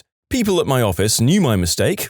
I think I wasn't fired immediately because there was some chance I might fix it. Everyone avoided me or gave me tight-lipped smiles. Miraculously, the postmaster finally located the letter. The carrier had it in her bag on the 3rd day and brought it back to the post office where I was waiting. I gave the postmaster a $25 gift card and my tearful gratitude. My boss, who'd avoided me, finally broke the silence and said, "I cannot believe you fricking found that letter." It became a crazy story around the office, and I was not fired. I worked at a movie theater in high school. I'm blind in one eye and used to be sensitive about it. I got into an argument with a coworker at the theater, but didn't really think anything of it. Later on, I was going down the hall to get more ice and passed him as he was tearing tickets for customers. He muttered, "Cyclops," as I passed, just loud enough for me to hear. So I immediately turned around and punched him in the face in front of his line of customers. I never saw managers run so fast. Hey, you know those little toys for kids? The little pieces where you shoot off bits of potato? Well, I had the bright idea to shoot off a potato shooter in the parking lot of my company. I fired a few rounds across the road when the maintenance manager came running out, screaming at me. I then realized I was firing a weapon on company property. It doesn't matter that it's potatoes and right guard, it's still a projectile. My fellow supervisors who were watching all disappeared. I went back to my desk to await my manager. All I got was a "I trust this will not happen again" email. I still work for the company and it occasionally gets brought up on my work anniversary. I was working at Cozy, a sandwich, soup and salad place, and had asked to leave early the previous day since my uncle had died. I went back to work and was still in a state of shock and I couldn't check my baggage at the door. I had this horrible lady change her order 4 times during the lunch rush when I had a line out the door. I couldn't take it anymore and told her to either order or get the frick out of my line. My manager heard me. Before he could say anything, I took my apron and hat off, handed it to him and grabbed my stuff and left. I use ADIUM to manage my instant messages while I'm at work. I'm a developer. I was speaking to a project manager at a new job. I'd been there for maybe a month. She was asking me to do some tedious work that was completely unnecessary because they promised it to a client. While frustrated, I tabbed over to my girlfriend's IM to complain about how frustrated I was that they were making us do all this work for basically nothing. Unfortunately, I didn't tab over, and I sent the IM to the project manager. My heart sunk into my stomach. I saw the little icon that showed she was typing and was like, oh crap, how do I cover this up before she responds? I reread the comment and noticed I used a lot of pronouns, so when she responded, she thought I was talking to her about the client. Dear Lord, I thought I'd ruined my awesome new job right after it started. In high school, I worked at an AM radio station in my small town on Sunday mornings. I was the only person there from 6 a.m. to noon. It was mostly reading the weather and playing pre-taped programs. At one point, I play a live broadcast of a Catholic mass going on. During that time, I would crawl into a ball in the break room and doze off, hungover from the night before. One Sunday, I woke up to, "God damn it, Tim, you can't sleep on the job!" And I sit up and see the boss who runs the station standing over me with a frown. "But I wasn't sleeping," I say. Just when I think he might buy it, he says, "You have an alarm clock next to you." Yeah, I brought an alarm clock that I'd set so I didn't oversleep. Hard to explain that one. I thought I was screwed, but somehow he didn't fire me. I worked there for another month and then I left for college. I work in a furniture store, mainly in the warehouse. We sell expensive crap.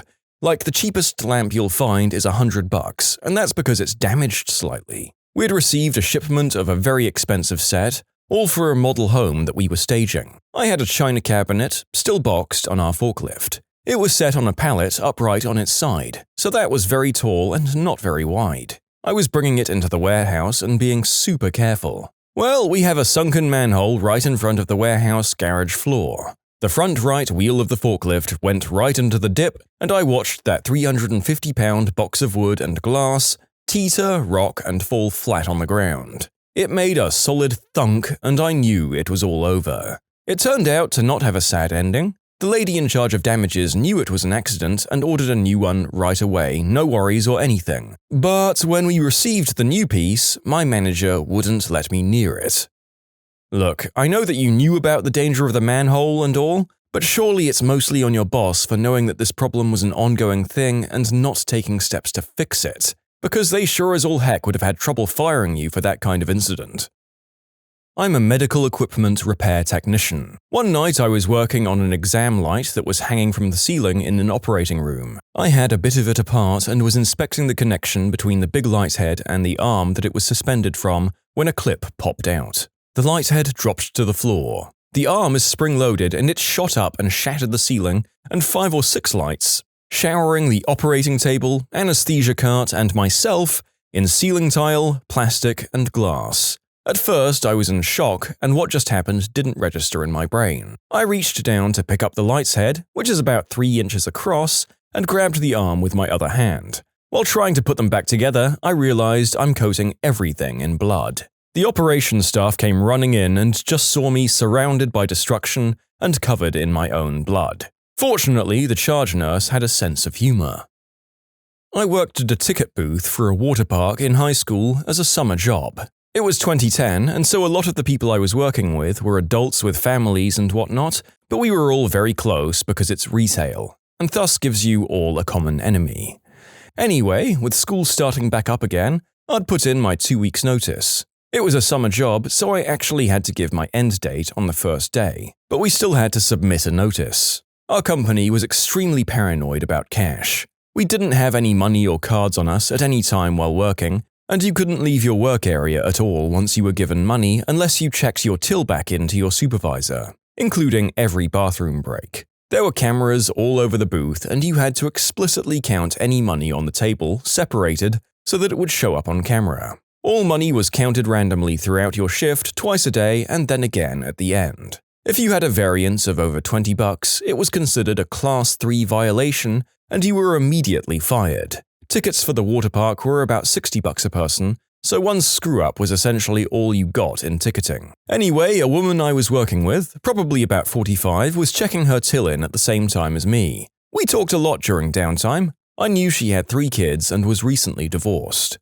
She kept full custody of the kids, but she was essentially a housewife before that. Her husband was very well off, and though with some nice support payments she could keep afloat, she had to take the job to be able to give her kids nice things. She was frustrated at her husband always getting to be the hero, who would come in to take them on vacation and didn't have to discipline them, and who had the money to buy them new game systems and the clothes that her daughter wanted and whatnot. She was stressed and low on sleep all the time. She was working other jobs too. Anyway, we were tilling out, and then I realized she's taking a long time. We put our money through a scanner, and there's only one, so I was waiting for her to finish. And I realized she's running everything through multiple times. So I ask what's going on. And I realize her eyes are getting really watery, and she whispers that she's off by $36. Now, we really can't make a fuss because while the cameras don't do audio, there are still supervisors around. So I, in a split-second decision, shuffled some paperwork around and slipped the money to her till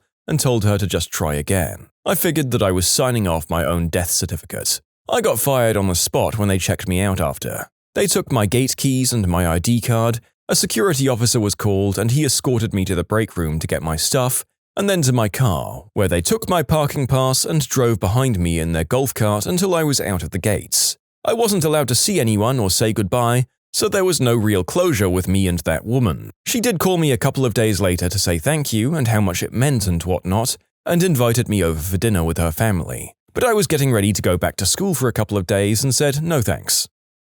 You can submit your own stories to be featured here on the channel. The story submission link is in the description below. And if you want to listen to some vibey music in the background, check out easymode, also linked below, and subscribe. Worked at Taco Bell. As a background, people generally consider me very mild-tempered and kind. One night was particularly stressful. It wasn't unusual for us to kind of beat on the touchscreens a bit, but I got mad and I punched one. Mind you, it wasn't a full-blown oh my god punch, it was more like if your buddy made fun of you and you kind of annoyingly punched his shoulder. The screen shattered and then the touchscreen started ringing up hundreds of, coincidentally, fruit punches. The girl working next to me saw the screen shatter and saw my hand bleeding and looked at me like she thought I'd just started a rampage and was about to go after her. I got fired 3 times that night. Each manager, the store, the district, and regional, fired me, yelled at me, then calmed down, and said that since I'd been a good worker, they'd let me stay if I paid for it. I paid for it. It took a couple of paychecks to replace the touchscreen computer in 2002.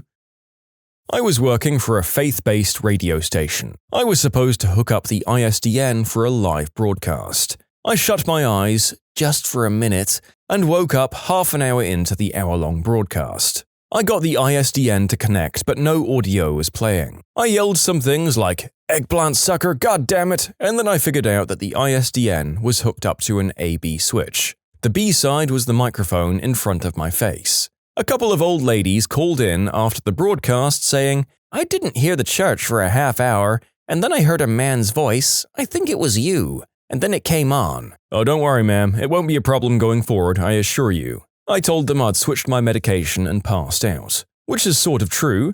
That and I was up all night drinking in a faraway town and didn't get any sleep the night before. I left a voicemail for my boss and never went back or worked in a radio again. It just wasn't for me. In short, I said wang sucker on live Christian radio working as an engineer. I quit and I regret nothing.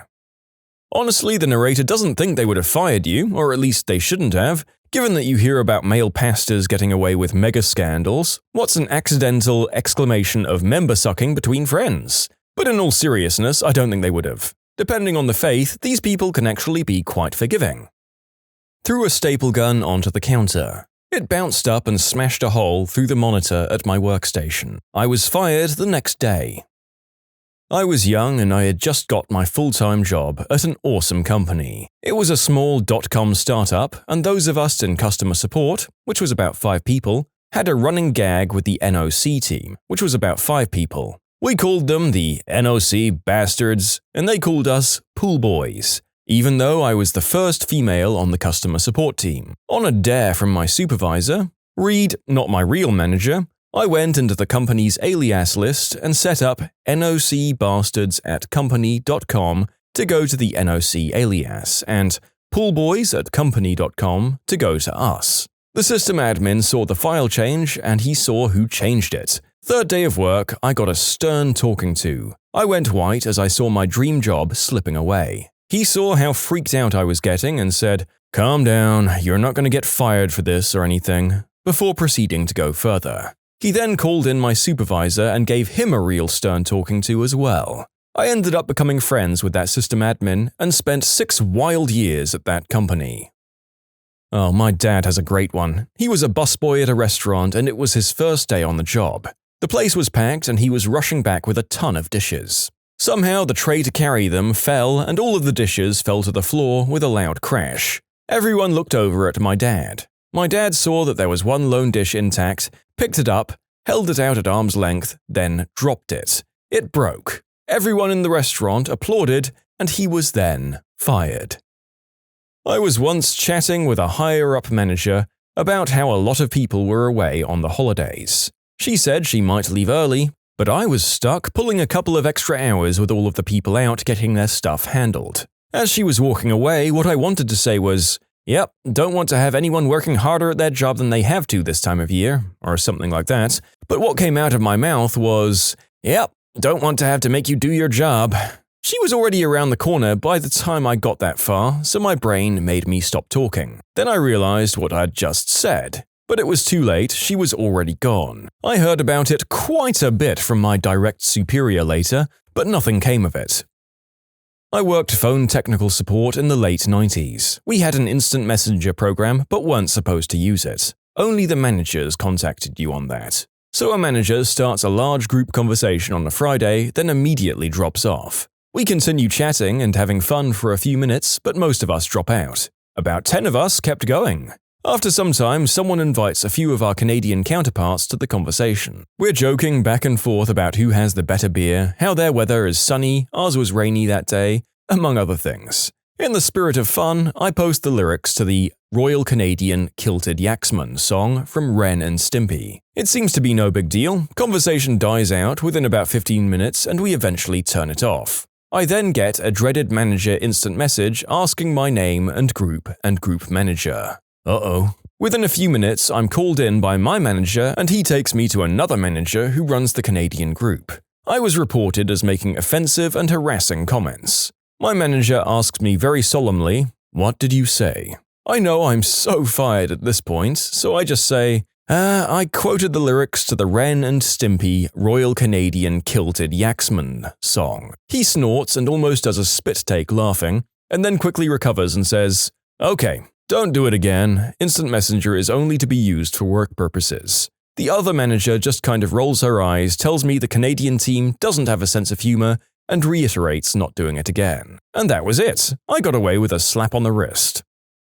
I just started work in the field as a natural gas technician. I'm normally a model employee at every job I have, but this one started off a little shaky. My first day, while making a K-turn, I backed the company truck into a ditch and bottomed it out. My bosses had to drive out 45 minutes from the office to pull me out. They were obviously annoyed, but for some reason, they decided to keep me aboard. Strike one. The second day at my last house of the day, I managed to lock my keys in the truck. On-duty boss had to leave home, drive all the way to the office and get the spare keys and come unlock my door. Strike two. Third day, no incident. Fourth day, at my first house of the day, while bleeding the gas line inside the house, the gas ignites. Totally burns out the AC unit. This is it. I'm fired. There's no way I keep my job after this. Boss comes to the house, looks at it, looks at me and said, "Man, you screwed up." The next day I was told to stay home. And thus concluded the worst first week on the job I've ever heard of.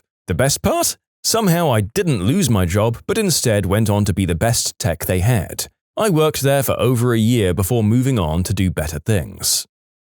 I worked as a media buyer, and on my third day on the job, my boss asked me to find some information and update the huge spreadsheet he was working on for the client's annual plan. As I was about to update it, he opened the file to finish a few things and asked me to wait. Now, I'm the new girl wanting to show service. I decide to open a copy of the spreadsheet and update it there, so when he finishes, I know where it goes. He finishes, lets me know I can open the file. I just save the one that I've updated on top of his work. I basically made him lose an entire day of work. The year-round spreadsheet was ready, and the one I had was a rough draw. I really thought he was going to throw his monitor on my head. He changed colors and had to leave the office in order not to curse me out. I apologized the next day, and so did he, and we agreed to always save versions from that day forward.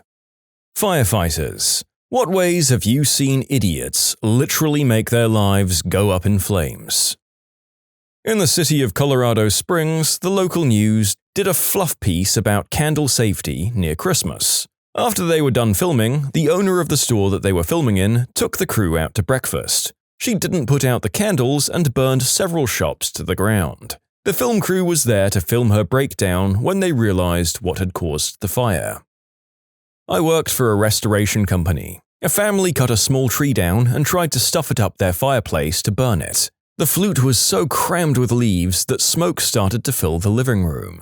They tried to pull the tree out, and that's when it really caught fire. They tried to pull it out of the house, and they got as far as the front door. All of them had second and third degree burns on their hands and arms, and the fire destroyed the front room and entryway of their house. The insurance company asked us if we thought it was a case of fraud, and we told them, "No, these people are just really stupid." A fairly common one, but the response was interesting. Early February, Western Pennsylvania. A guy's pipes freeze on the coldest day of the year, -8 degrees Fahrenheit. He tries to thaw them out with a propane torch, and sets the wall on fire, tries to put the fire out, and fails. Finally calls 911. Fire chief is half a block away and is on scene in under a minute. The basement is fully involved, main floor catching. The first engine arrives in under 5 minutes. Doors are blocked by fire, exterior attack only. I was on the attack line, spraying water into the second floor window. After 40 minutes, another firefighter comes to relieve me, but since I'd been getting back spray, I was frozen to the ground. He has to pull me loose. 2 hours later, we've knocked it down. The insurance adjuster shows up. The assistant chief explains what started the fire. The adjuster replies, "Yeah, we know. It's okay. We insure for stupid." Nobody got hurt, by the way. Family got a much nicer house out of the deal as well. A teenager was charcoal grilling in the attached garage during the winter. When he was done, he decided the best place to dispose of the hot coals was into a cardboard box in front of the corner of the garage closest to the house. Yeah, it went about as well as you can imagine. I don't understand what they mean by that last sentence. Paper and its relatives are famously fireproof. That's why we make all of our important documents out of it, surely. And it's also why the narrator has a trail of single-ply toilet paper circled around his fireplace and leading into the bedroom of his firstborn child. My dad was a firefighter. He once went to a house fire that was started by the old lady who lived there. She liked to burn candles, but didn't like the wax buildup that would form in the cavity, so she would soak up the liquid wax with a napkin. She was doing this when she accidentally brushed a wax-soaked napkin up against the flame. She panicked and threw the napkin into the trash, where all the other wax napkins were. As the trash can exploded into flames, she fled the house, but not before she went to her oxygen tanks and flooded the house with pure oxygen because she thought that it would smother the fire. Not a house fire, but really good. Late 1980s. Guy was driving an old beat-up Lincoln. He turned a corner to go up a steep hill, but the road department had recently ground the asphalt down in preparation to repave. A storm sewer manhole cover was sticking up about 4 inches.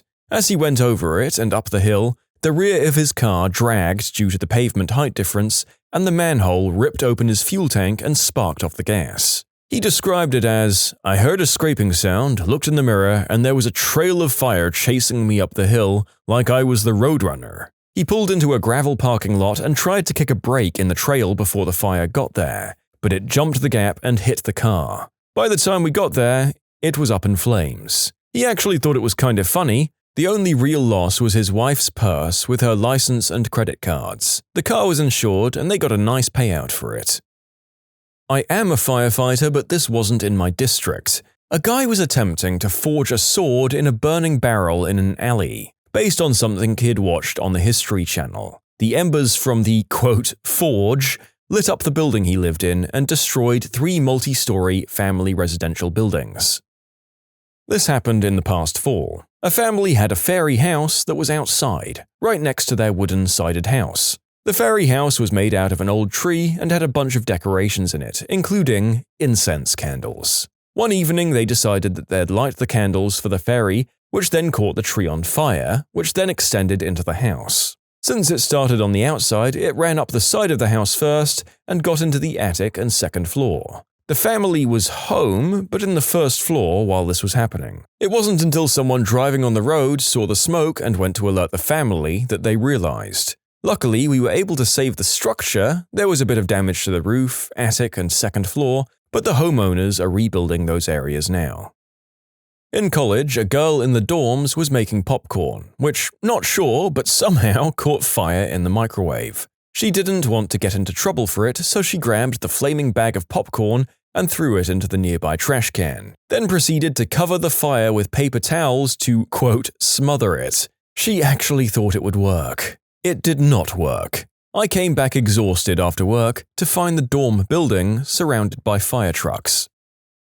Based on the stories of relatives, the answer is by allowing 10 years worth of dryer lint to accumulate inside the machine until it just bursts into flames. This was not an isolated case.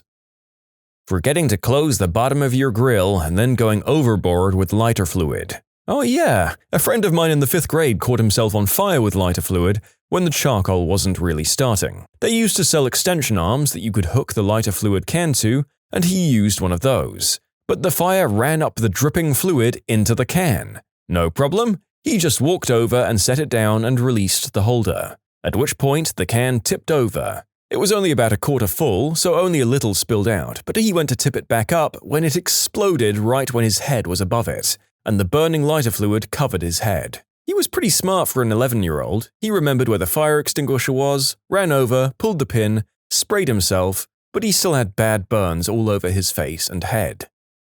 College students really are something else, man. My school is a nursing and engineering school full of the people that will be staffing hospitals and designing the technology of tomorrow. I cannot tell you how many times I was woken in the middle of the night because one of these beacons of the future took way too much green herb and put a burrito in the microwave with the foil still on it. I mean, we had numerous people forget to add water to the instant noodle cup, but leaving the foil wrap on something is probably way worse.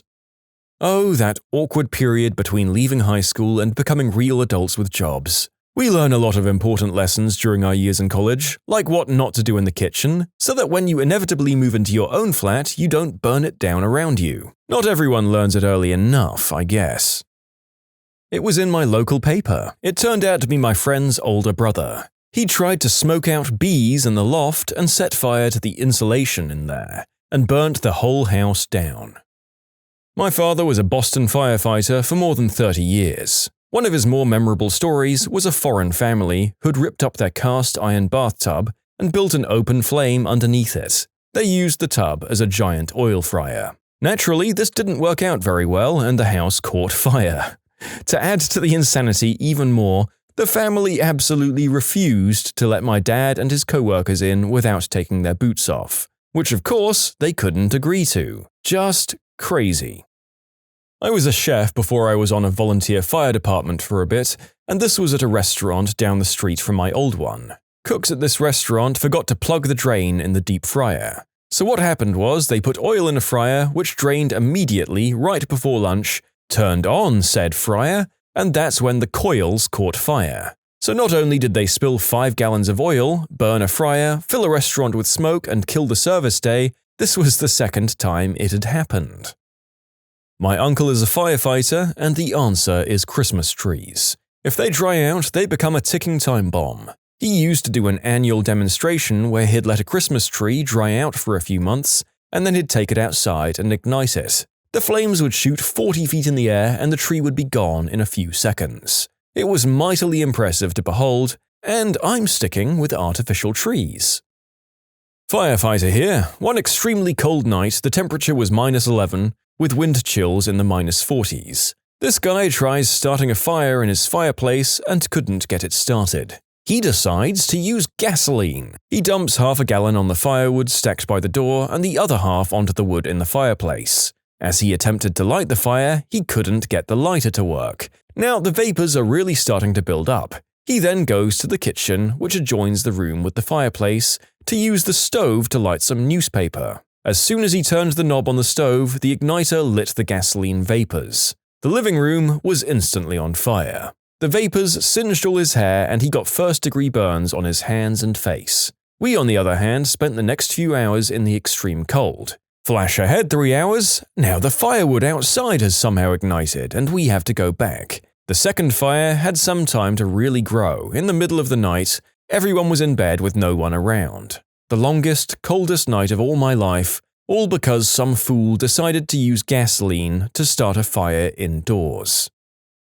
I set my parents' bathroom on fire while getting up from the toilet. My mum used to leave potpourri simmering in a small bowl on the back of the toilet with a candle to heat and stew it just below. As I was getting up, I somehow knocked the apparatus off the back of the commode. We had carpet floors in that bathroom, and that section of the floor caught pretty quickly. The fire then found a seam in the wallpaper and ignited the glue fairly easily as well. As the flames rose, it caught the roll of toilet paper on the way up the wall, which really accelerated things. All of this took less than 30 seconds, and I remember being somewhat mesmerized at the path the flames traveled. I also remembered that I'd flushed the toilet before realizing what had happened. I somehow thought to grab the toilet bowl brush, shove it into the commode to get it wet, and then beat out the flames. The aftermath was surprisingly minimal. The small section of carpet was destroyed, but my parents replaced the carpet everywhere a few years later. The wallpaper wiped clean with some hot water and a rag, and thankfully there was only a little permanent smoke damage on the ceiling, which has seemed to fade over time.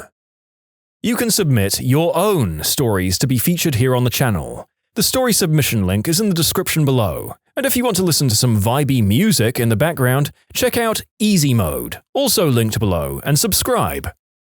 Mid-80s, near the beginning of my career. A young lady finished putting flea spray on her pupper when she noticed a tick embedded in its flank. You ever hear of the tick removal technique in which you blow out a match and touch the hot tip to the tick, thereby causing it to back out of the dog? Yeah, the dog caught fire. The little fellow ran under the bed, which also caught fire. The lady grabbed the pup with the flea spray still on her hands, and they too caught fire.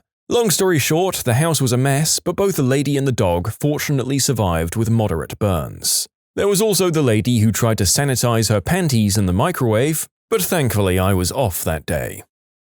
Family friend decided to make major renovations on their home with no background in construction or carpentry. They also didn't bring a professional to ensure that their renovations were up to fire code. Lo and behold, an exposed wire sparked a fire in the middle of the night and burned down their entire home. They have 3 kids and are very fortunate they were all able to escape the fire without any injuries. To make matters even worse, they had no house insurance. Extreme libertarians that didn't believe in insurance or debt. So they ended up having to rely on a GoFundMe fundraiser, set up by a relative, to recover financially. Last I heard, they were still living in a hotel, trying to figure out their next plan of action. The story alone reaffirms my belief that some things are better left to the professionals. Even if you're trying to cut costs, it might be best to pay a little extra to have someone with experience do something for you instead. This avoids terrible situations like this. See, there are a lot of things the narrator will slog through and do a terrible job at in order to save money. Things involving high voltage are not on that very long list. The same with flammable gases. Yay, my $50,000 in materials house went up in flames within 5 minutes of me turning the lights on. That would be the title of my newsletter that week. This one happened in my building. In India, generally you have a small praying place in your house, like a little version of a temple, a shrine. You light a lamp every day and pray there. In this particular case, the family decided to keep this thing on a fricking refrigerator. The lamp fell behind the fridge due to wind from the window adjacent to it. The condenser caught fire and literally exploded. The whole floor was then on fire. Luckily, no one was home. It was a really dumb decision to keep a temple on a fricking fridge. This one happened in a certain mall here in Monterrey, Mexico. We have a Freaky Plaza, a little mall where all the geeks, gamers, and otakus go to, and on the second floor someone was smoking while playing Yu-Gi-Oh! And since he didn't want to throw his ashes on the floor and the trash can was far away from him, he decided to make a paper ashtray. Yeah, That didn't work out well, especially when 3 of his friends decided to use it as well. So, here in Argentina, we have El Cordero a la Cruz, basically cooking a whole lamb with an open fire. And well, it just so happens that pines are really flammable. And if you make an unprotected fire in a floor covered in pine leaves near a blooming pine, well… Ooh, I have 2! The first is that once my neighbor stole 15 propane tanks and decided to make a DIY blowtorch. By neighbor, I mean he lived below us. We were giving him our basement. He almost lit the house on fire, but then he tripped on something and fell over. The next morning we looked and saw it had burned a little bit, but not much. He was also very drunk that day. And the second was that once we lived in a basement suite, and the people who lived above us were making toast at 2 a.m., and they used a fork to get it out, but the fork hit something, so the toaster caught fire, and my mum tried to wake me up. But I just pulled my blanket over my head and said, "I just want to sleep a little more." And then my mum said the house could burn down, and I was the first one out of my house. My neighbors forgot they had ferrets inside. We grabbed our dog, but they didn't grab their ferrets. The fire department came, but my neighbors could have put out the fire if they unplugged the toaster and put baking soda on it. Settle in, folks. Mr. Homeowner was attempting to deep-fry tater tots in a saucepan of oil on a gas stove. The oil frothed up when the frozen tots hit the surface, igniting the whole thing. Mr. Homeowner then proceeded to try and grab the pan by the handle and swing it over the sink. I imagine it was like a Vietnam-era napalm run. Well, he managed to spread the fire across the linoleum floor and in a panic let go of the pan, launching it, the remaining burning oil, and tots into the laundry basket, which was full of freshly dried clothes. In the ensuing panic, Mr. Homeowner thought he could try to get the flaming laundry basket out to the back porch. Well, he only managed to knock the flaming basket off the table, and it tumbled off the table and straight down into the basement, leaving a nice trail of burning oil-soaked towels all the way down. Now, Mr. Homeowner decides to make egress out of the back kitchen door, down the stairs into the backyard. He slightly missed the stairs, hit his bare right foot on one of the railing posts, breaking a couple of toes, and then flew forward off the staircase, managing to impale himself onto a bit of rebar that was protruding from a cement block that they were using as a sort of barrier on the edge of the cement patio. And there he stayed, clad only in boxer shorts. He managed to nick his liver pretty badly, but somehow survived. Did I mention he had burned his legs up pretty badly as well? So, the smells and smoke and the screams of Mr. Homeowner at finding himself struck through with a piece of rusty iron alerted Big Mama, Mr. Homeowner's girlfriend, and their punk teen kids number 1 and 2 upstairs. They realize something's afoot. As far as we can tell, Big Mama went looking for the kids or the dogs, both the dogs had already made it out, over the raging laundry and oil combo fire 1 flight below. She found Mr. Homeowner on the back patio, bleeding and turning grey, screaming and trying to get off the piece of metal. The punk teen kids, with the dogs, climbed out of a side bedroom window to the side porch roof. The older punk teen kid, about 16 years old, managed to tumble off. He didn't land well. I think he ended up breaking his arm pretty badly. The dogs and the younger ones got pulled off that roof by the neighbors. Big Mama apparently had a significant cardiac event and fell over.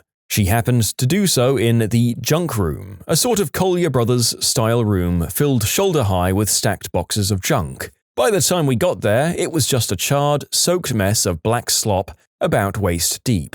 We had to dig Mama out of it. That was wretched. All of this attracted the attention of the many foreign laborers who were living in the boarding house next door. They helped the best they could, but also became a very raucous audience. A few of them were bomberos voluntarios back in Guatemala, and having an entire company of mostly non-English-speaking volleys show up intent on going to work made things very interesting. 2 of these guys saved Mr. Homeowner's life, though. I have never, in my 27 years of doing this, arrived on a scene of such screaming and chaos.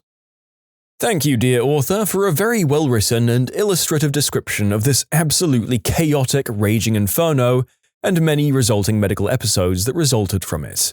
And all because my man wanted some tater tots. In the apartment building I stayed in, I had a pretty good fire. A guy threw a lit cigarette in a coffee can full of butts.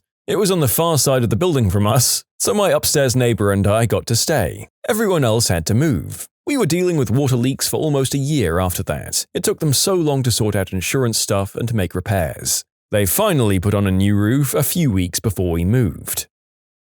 Someone tried to make a gummy bear lamp like in iCarly to test if it's really going to burn, and then his house was on fire. A news article I read, one guy had a fishbowl in his garden shed. The sunlight was focused through the bowl from his kitchen window. Whoomph. My partner's a firefighter. He said the dumbest one was where a man tried to barbecue in his basement. This gentleman's reasoning? I don't want to go outside and risk exposure to the coronavirus. It would be safer to do it here in the basement.